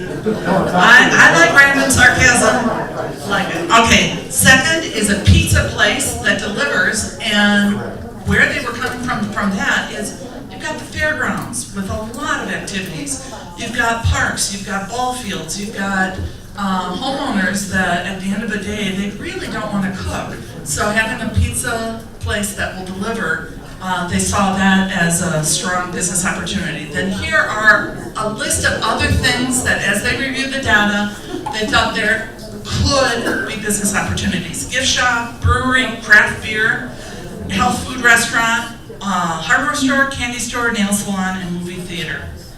Now, I am repeating this because it's so important that you hear it. Everything that I've shared with you is based on secondary data, which means it's national data, it's on a database. Your intern did inventory the businesses in town, but that was the only thing that we did that was locally collected.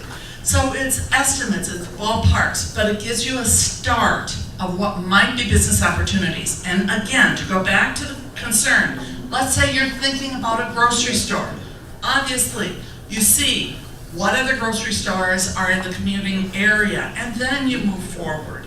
I don't have the magic bullet for the exact businesses, but this, I hope, will introduce some concepts of some possible businesses that might fit in your downtown. And again, the entrepreneurs will, of course, need to do a feasibility study.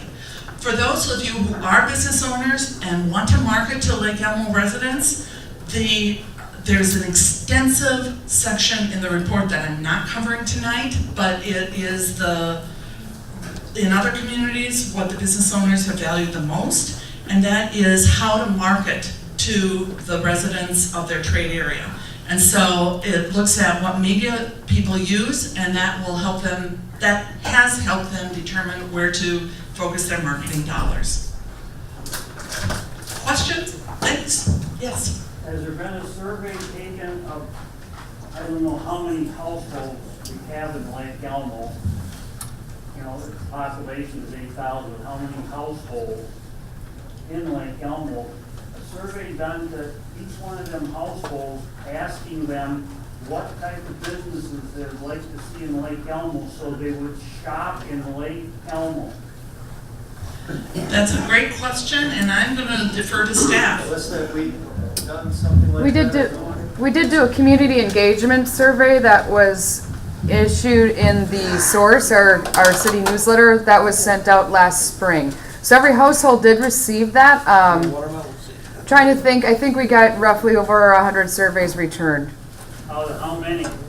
Out of when you asked the question about how many homes are in Lake Elmo? How many households? About 3,500. 2,500? 3,500. 3,500, and we only got 100 of them back? Yes. Stating what they, and they're trying to develop Lake Elmo for all the residents in Lake Elmo, and we only get 100 out of 3,500 returns? Correct. How can we plan for the residents of Lake Elmo when we have 3,400 that apparently ain't even interested in what's going on in Lake Elmo, and they go to the Costco's or the Walmarts or, you know what I'm saying, and shop out of our city?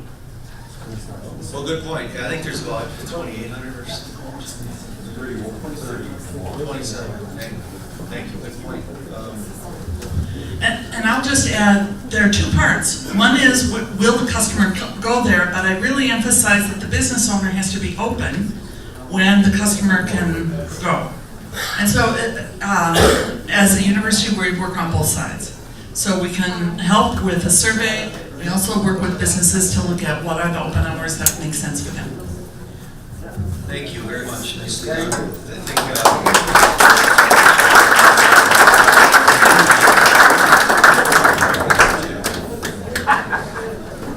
Okay, next up, Nick Johnson is going to come creating a sense of place, parks, and village green in the downtown.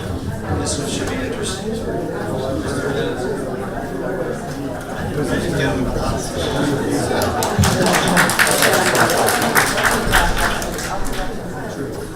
Thank you, Kyle. Last portion, I know it's getting later than what the agenda suggested, so we'll try to move through this a little bit quicker. The last segment of our program tonight is about creating a sense of place downtown. By that we mean, what are those public spaces that are going to have value for the community heading into the future? I know many of you have been are aware of old land use plans that incorporated some type of, usually what's been called village green, or other type of gathering space for the community. And so that's kind of what this focuses on. What public spaces does it make sense to plan for? Kind of a good quote up here. Fred Kent, it takes a place to create a community and a community to create a place. Obviously, all of you have come to Lake Elmo, so you've come to a place, but you're all creating that place. And I think that's important to think about. And that kind of stems to the whole project in general. What is placemaking? Placemaking is this kind of idea. It's been borne out by members of the planning community, members of other socially engaged groups about how to improve downtowns, how to improve communities. Placemaking is a principle. It's what can you do as a community to make your community gathering spaces more special, build off the identity that you've built of, that kind of reflects your history of your community, and can you create spaces that ultimately form the heart of your community. So I just want to highlight on what kind of placemaking is. To that point, what makes successful places? Successful places capture the spirit or identity of a place. Certainly we try to look at rural agricultural type history and some of the theming things that we did. Hopefully we're achieving some of those looks. But to that point of the theming again, the successful places are programmed. They do have a consistent look and feel. There is a plan in place that tries to guide that. It's not just a hodgepodge. Successful places are generally designed for pedestrians. I know you guys are probably sick of me talking about that, but this is just more research that we've been working on. History and landscape features, heighten the pet experience and wayfinding. One thing the downtown, and it's not a very large downtown, but one thing it does not have quite a bit of is wayfinding, kind of directing people to the key places in downtown. That's something we could probably build on. So when thinking about a downtown gathering space for Lake Elmo, I just wanted to kind of go through quickly, and I know the members of the Park Commission are here. Raise your hand if you're on the Park Commission here. That's good, because these are the folks who are volunteering their time thinking about public spaces for your community. So thank them for that if you get a chance. But key considerations related to what this downtown gatherings place could be. There's existing conditions I want to talk about. I want to talk a little bit about how the plans have developed over time. And then the scale of improvement, I think there's been a lot of different plans out there that have been really varied scales in terms of what the size or the style of what the improvement should be. Just quickly touch on the cost of improvements, how do communities finance those types of spaces. And then finally, just to kind of wrap up, I wanted to talk about another scenario where we enhance some of the existing public spaces in Lake Elmo. So in terms of the existing conditions, the library just recently was moved downtown. That's a good public community space that's now available in the downtown. But in terms of outdoor gathering spaces, it is somewhat limited on Main Street itself. We do have Lions and VFW ball fields are obviously critical downtown gathering places for the community. We've obviously had many different events, community events and festivals of some kind on those places. But these are kind of the places that we think of that are within close proximity to downtown that might present opportunities to look at providing a downtown gathering space. In terms of the development of the gathering space, how is this developed over time? What is the history of it? As I mentioned before, downtown, some incorporation of a downtown gathering space has been part of every planning effort for the downtown area, for the village. Most commonly it's referred to as a village green. And so I'm sure folks have heard that in the community, that terminology is, what are we doing to plan for a village green?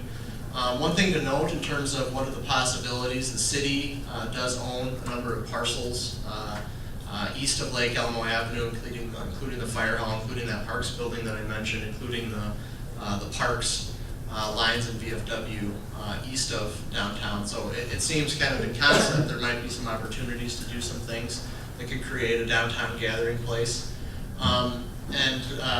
In addition to that, the formulation of the plan is typically included some form of redevelopment around this downtown community gathering spaces. Obviously, when you see town squares, you typically see development kind of frame those areas. And having development around those areas provides more and more activity, meaning more success for the businesses there, and that the space will be used more frequently, frankly. You don't want to create a downtown gathering space that gets underutilized. And then finally, the recent discussions, we've had many discussions at the planning commission level, at the council, the mayor, the council, and certainly talked about some property owners on Lake Elmo Avenue. So one thing that recent discussions have yielded related to this idea of a downtown gathering place is that there's been a pretty strong push or a desire to keep it as close to Main Street as possible. It's not something that should compete or drive people away from downtown, but rather should be integrated as closely as possible to the existing Main Street, so that those uses are kind of benefiting one another. They're kind of supporting each other. So scale, this has kind of gone all over the map. What size of the gathering space do you folks think is appropriate for downtown Lake Elmo? That's really one of the key questions that we're trying to determine.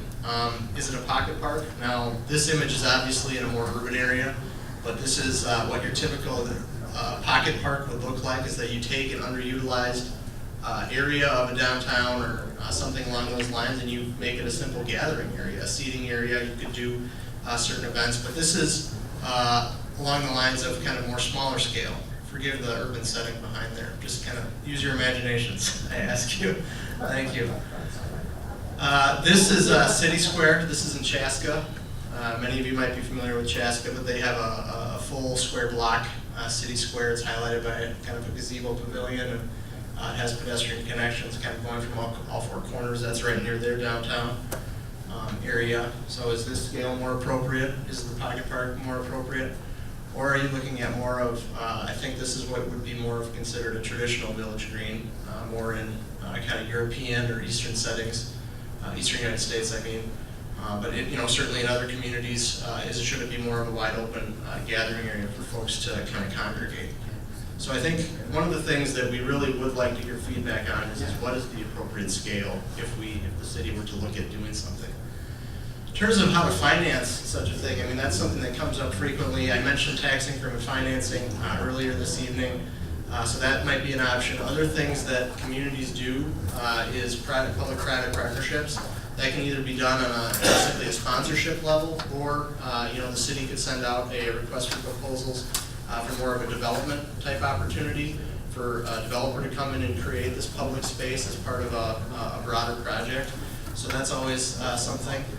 Some areas have created nonprofit organizations to get dedicated, that are not affiliated with the city, that are dedicated to providing more public spaces, whether that be parks, trails, whatever, or an actual downtown amenity such as this that we're talking about.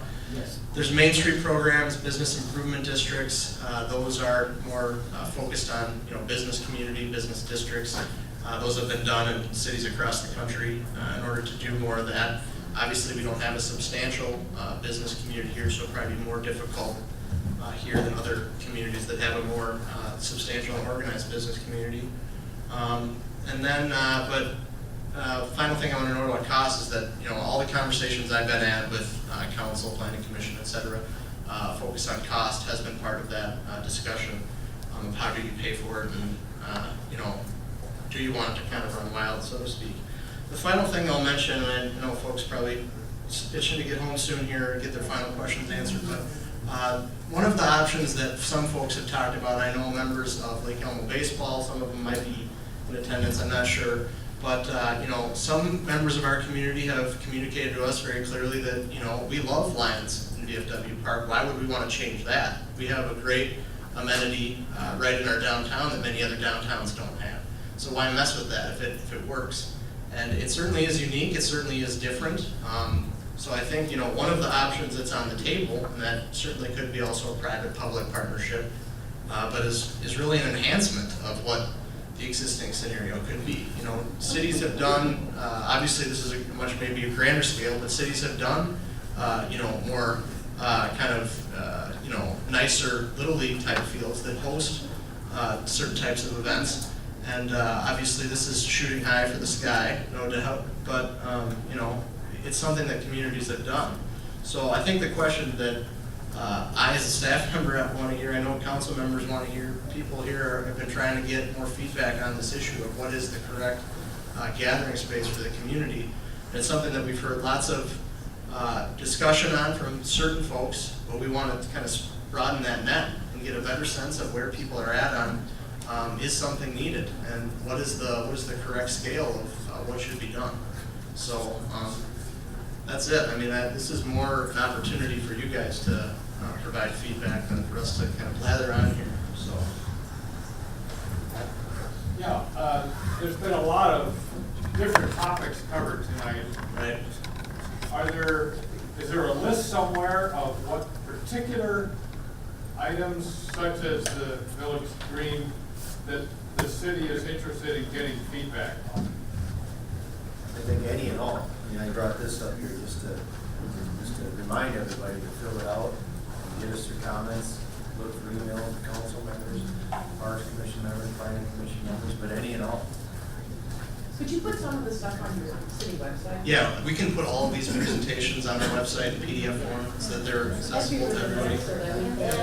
But to go back, I mean, I have some particular curiosities, particular things that I'd like to hear residents from. I'm sure council members each have their own particular interests as well. So whatever you want to expand on, we appreciate it. I mean, what? How are we supposed to remember which ones you want? Well, I can. Well, I'm sure you were taking notes, planning commission chair. I'm sure you I'm trying to be more general. No, I appreciate it. I mean, so go down the list. I mean, we had the street, we had the power, we had the village green's a big deal. If we get feedback on that. The stormwater flood. Mr. Neal, I'm going to Pam. What are the plans for a new city hall and fire station? What's the question? What are the plans for a new city hall? And fire station, and where are they going to be located? There is not presently a new city hall in the queue, so to speak. We just rented some space from the building next to City Hall to get us through the interim. As far as the fire station, where there's a public safety commission concern on, we're looking at how many stations do we need, where should they be, could we entertain the thought of having one station, so that's in flux as well. Because I would think the city green would reside in the new city hall. Okay. Back there. Not obviously the village green in Lake Elmo. I'm sorry? Is part to that, a large impact on the green and that of the residents. I can't hear you. Can everybody tone, just, is it Frank, is it? Yeah, it's Frank. Could you repeat? The impact on Laverne Avenue would be a big part of any village green concept that stays close to the current village. And we've seen maybe ideas which would include also removal of houses, relocation of Lions Park, Citizen Center, and all kinds of things like a food court, a gathering place. And it's a pretty good question when you consider the assessment that's going to come for a well-appreciated sewer connection and the water issue that has to be resolved. If I heard you correctly, I think you're curious about the assessments for the sewer. We touched on those, and those are obviously we're concerned, and we're flushing that through. I think I heard 10,000, but you have to figure your SAC as well. But is there truly any plans, quote plans, or even ideas, long shot ideas about removal of properties on Laverne Avenue? Right. No. Just the gentleman's comment was the city or folks have had plans in the past that kind of includes lots of redevelopment of properties around or actually physically moving some of the ball fields. And so I think that's part of what the heart of the question is tonight, is the feedback we would like to get is what makes the most sense. I don't think this is an issue that's resolved. While we know we need to do sewer, we know we need to do stormwater improvements, this specific topic is more unresolved than some of those other components. So I think that's kind of the heart of the matter, Mr. Squadrito, right? Yes, my point was I didn't feel like paying an assessment if there was going to be some further impact where property-wise, I think you're referring to, maybe Steve touched on it, the old village work group plan, and then talked about the food court and the city hall. Yeah, And that's, right. I don't know that that's, frankly, I don't know that that's relevant right now. I mean, from my perspective, I think that what we talked about here, and again, your feedback's important, a smaller concept, perhaps closer to, contiguous with Main Street as far as the village, kind of green, a gathering, and kind of walk before you run type of feel, or maybe is it true that then the village green would really center kind of where Lions Park is in Lake and Laverne, and therefore parking would have to be a big portion of the solution? Yeah, I mean, there's definitely been that plan that's been talked about. And another thing that has been talked about is Pam Hartley mentioned the fire station and those properties, that park property. There are properties that are right kind of directly behind Lake Elmo Avenue, Main Street, that you could do them smaller scale. You have areas to the north of that. Maybe this map, Mike, is the best. If we can pull that out. But there's a lot of open vacant land that's guided for development here in the east. As I did mention, we are planning for a collector road as well as a connection to downtown to try and get people easy access to that area. Some of the additional development is in the north area, north of 39th Street, north of Lake Elmo Bank, just to put a kind of location on it. And then to the west of Lake Elmo Avenue is also guided. Downtown proper, it's around that. Right, correct, for residentially. Mayor Dowden. The Lake Elmo Community Guide was put out, and it talks specifically about, this was a couple years ago, the old village plans to define growth and so on. We started at adding 350 homes and being in character to the residents that are already existing, to the 200 homes that are already existing in the old village right now. And now it keeps increasing. It went to 650, then it went to 1,000, then it went up to 1,200. And in the Moody statement that went out for the bonding, it says 1,600 new residences in the old village proper. So I was wondering where that number came from, number one, and whenever you're figuring 10 trips per day per vehicle, you're adding a heck of a lot of congestion to the city.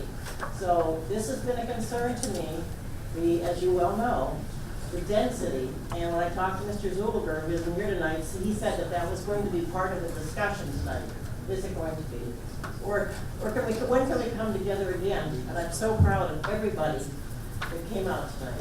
I thank you all, because it shows that Lake Elmo residents really do care about quality of life, and they do want to be part of this community. Absolutely. I don't know that there's a specific question you're just there to answer, but I would like to. Density. Oh, the 1,600? Numbers and density. The 1,600? Changes. Okay, if your question is how does the 1,600, how does Moody's look at the 1,600, I think it's relating to SACs. You know, you have businesses hook up for SACs. I'm not exactly sure, but I can tell you this. I would encourage everybody to watch last night's Planning Council joint workshop, which is very informative and spoke to that specific question about numbers. And Kyle, our planner, our community development director, can talk more about the numbers. But it looks like the numbers are coming in very similar to what previous councils said, about 900. And when we talk about the expense that we're all concerned about, if you want to, I mean, we go back to whenever you want, about 300 new homes. This infrastructure needs to be paid for. And you do that by having the quality type development, the numbers that we've allowed for. And the only way you're going to do that is compel the developers to pay and ask them to help fund the flooding, the stormwater flooding, the infrastructure, the sewer. The sewer's there at 30th, like I mentioned initially. It's $3 million. Okay, that's got to get distributed around. And I would think that we'd all want that. When we talk about the downtown, we want some vitality down there. I would say yes, and I think we'd all agree to that. Well, to have 300 homes, I'm not sure where that number comes from way back, but I don't think you'll get that. And I think it's clear that we don't have that.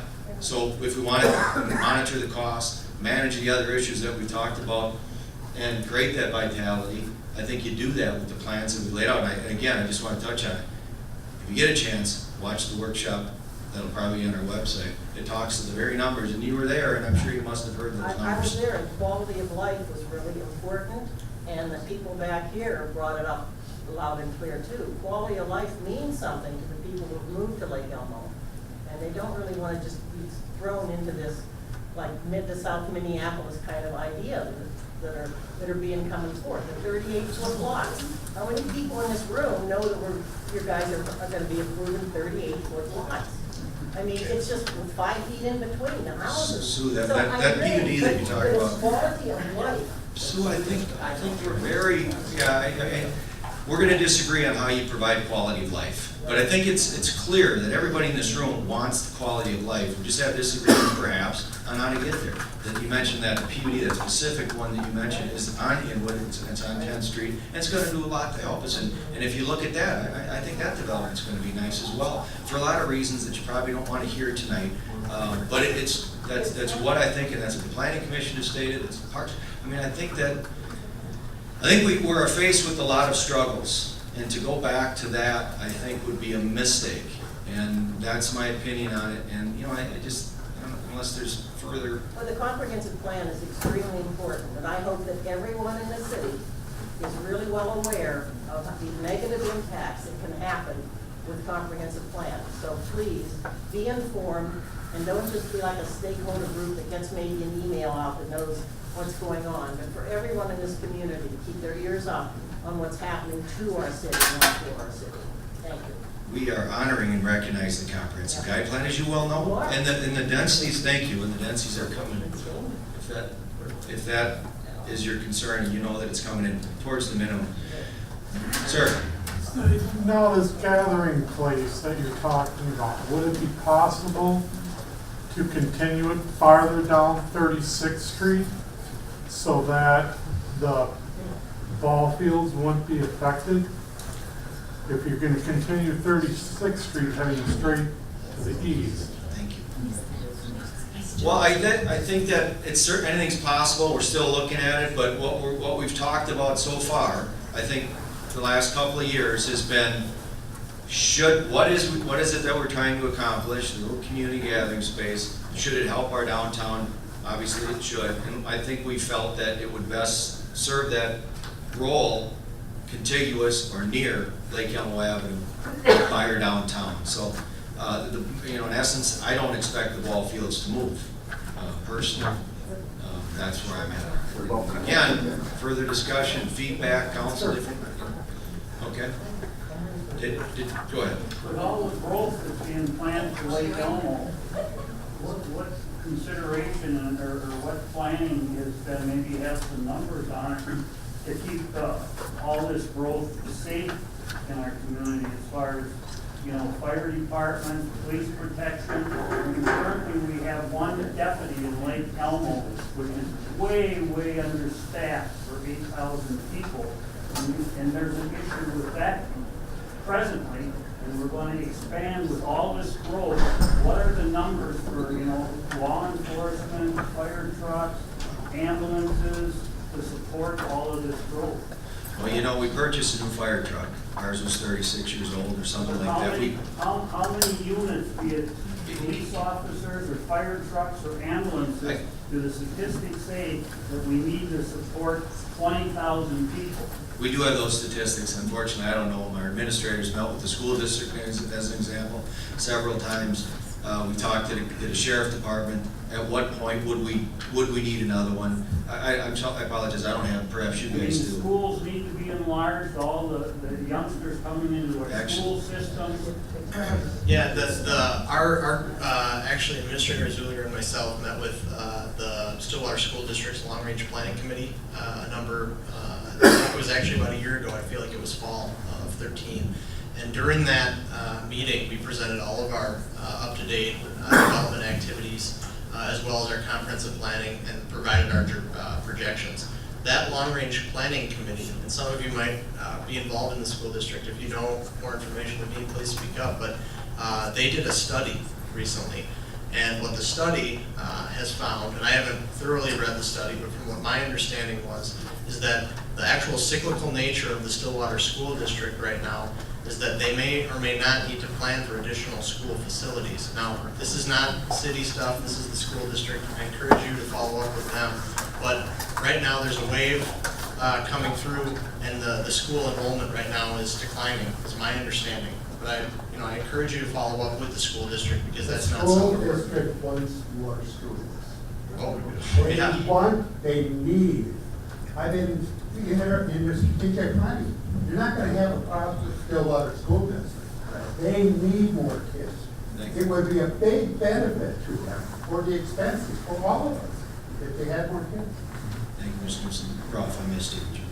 Okay, well, I was going to talk about the town square again. If you want to continue the momentum of this topic and then come back to me, that would be fine. Sure, we could do that. I just want to mention just my, I'm one member of a 5-member council, and I've got certainly ideas, some might even call them passionate ideas about these issues, but I'm one of 5. So I just want to take advantage of this moment. I believe we have 5 council members here, and I think we have somebody running for, at least one person running for council. Pick their brains and give them your feedback, and I don't want to portray something that they perhaps don't feel. I'm trying to kind of dial in the best that I can. So, I don't know, Ralph, does that make sense? They're available, and I hope you take advantage of that. Mr. Larson, you want to talk about the green? Yes, just sort of, getting back to the quality of that issue. In terms of the city green, or however, there's been a lot of talk about it being connected with Main Street. And do you have any sense of, location of where a city green, could be located? Because there was locations. Yeah, we didn't get into specific. I didn't provide any maps tonight. I think you've been in meetings where I have shown some maps of where that could be located. Ideally, I think the ideal, if the goal is to maintain a direct connection to Main Street, to Lake Elmo Avenue, the ideal would be is that you'd have some kind of strollway going from Main Street to whatever ultimate pocket park or green or whatever you provided. So as I said, the city has a number of parcels located. If you're looking at this kind of map here, they're along Laverne, the fire hall, the Parks building. Some of these properties would be good things to target, be good things to look at. I heard loud and clear from the business community on Lake Elmo Avenue that they wanted to maintain that connection as best as possible, because they want to feel part of the community. Okay, anything else? Ms. Bucek? You talked about TIF tonight, tax increment financing. Yes. And our city has never had it, we've never wanted it. They have actually gone out of their way to not have it, but yet you talked about it tonight. I'm wondering if we can have another public hearing like this if you do intend to have TIF. And also, could there be more hearings that are public meetings like this so that we can keep up to date, because you seem to be changing the content, you seem to be changing a lot of the codes and ordinances, and it's hard to keep up with what you're doing. If we have more city meetings like this, then we'll be able to know what you're doing.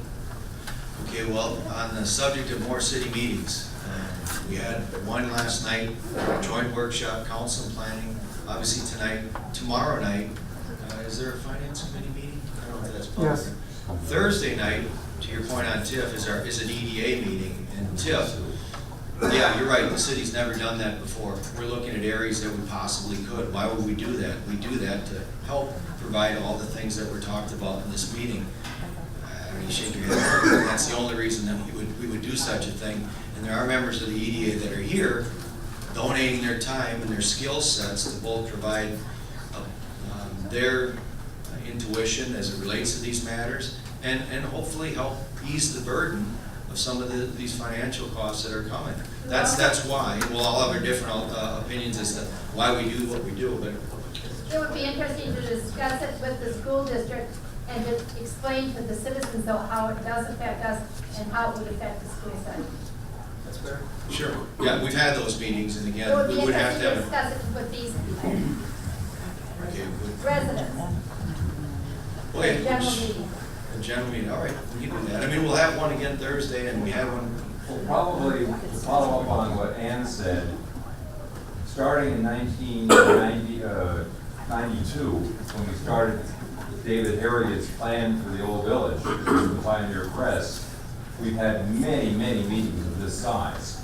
They stopped about 5 years ago. We haven't had, they stopped with the recession, and everything that was proposed and supported by the residents has disappeared without any public input.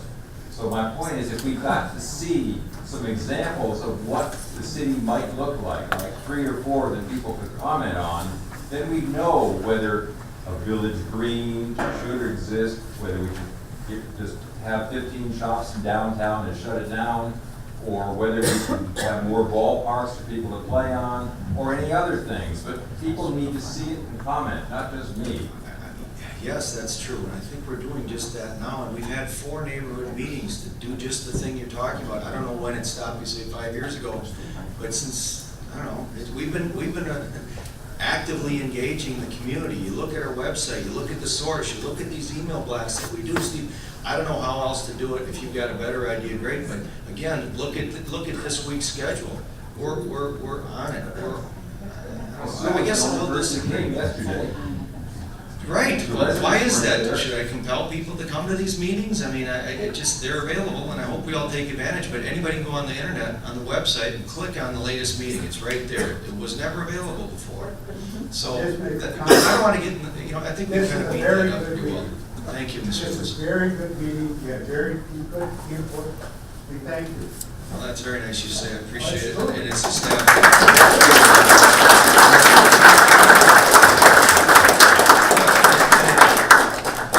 It shouldn't be missed that, you get the planning chair here, you got several members of the planning commission, you got the parks commissions, you got the EDA members, you've got council members, so take advantage of the opportunity to express your thoughts and opinions, and that's what we're here for. Oh, Mr. Krieger. I just have one last comment. I would like to encourage, and it's true, there has been poor access to meetings in years gone past. I think recently there's been an effort to have more meetings, more community meetings. We've needed them, we haven't had them, and so it's good to see this tonight. But I'd like to encourage the city to keep the website up to date.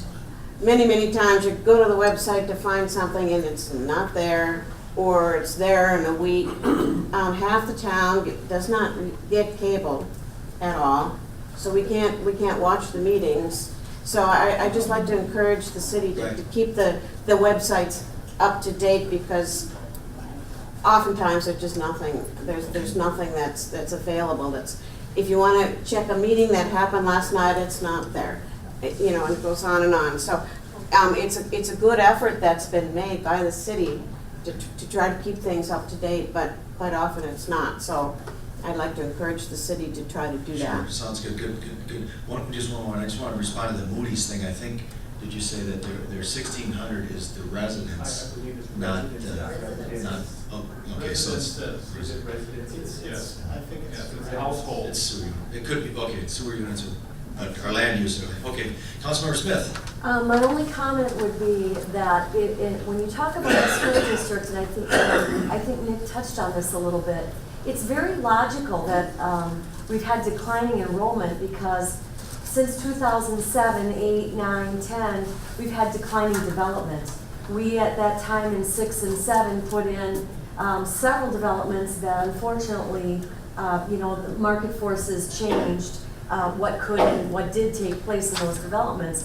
As we move forward and we have more development coming on, as in any community, as they start building more houses, there's a need for schools. I think that the declining enrollment is just a what's the word? A result of, you know, lack of development in all of our communities. Stillwater Township went down, Grant, Lake Elmo, there just wasn't anything going on.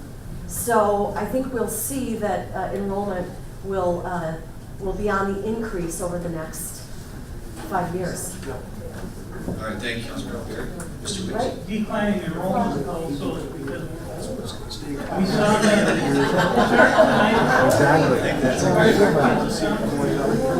I feel that And they drink a lot. Only immediate way to figure out when we get more kids, right? Listen, thanks everybody for coming, appreciate it. It's nice to see everybody. Yeah, do the comment cards if you would.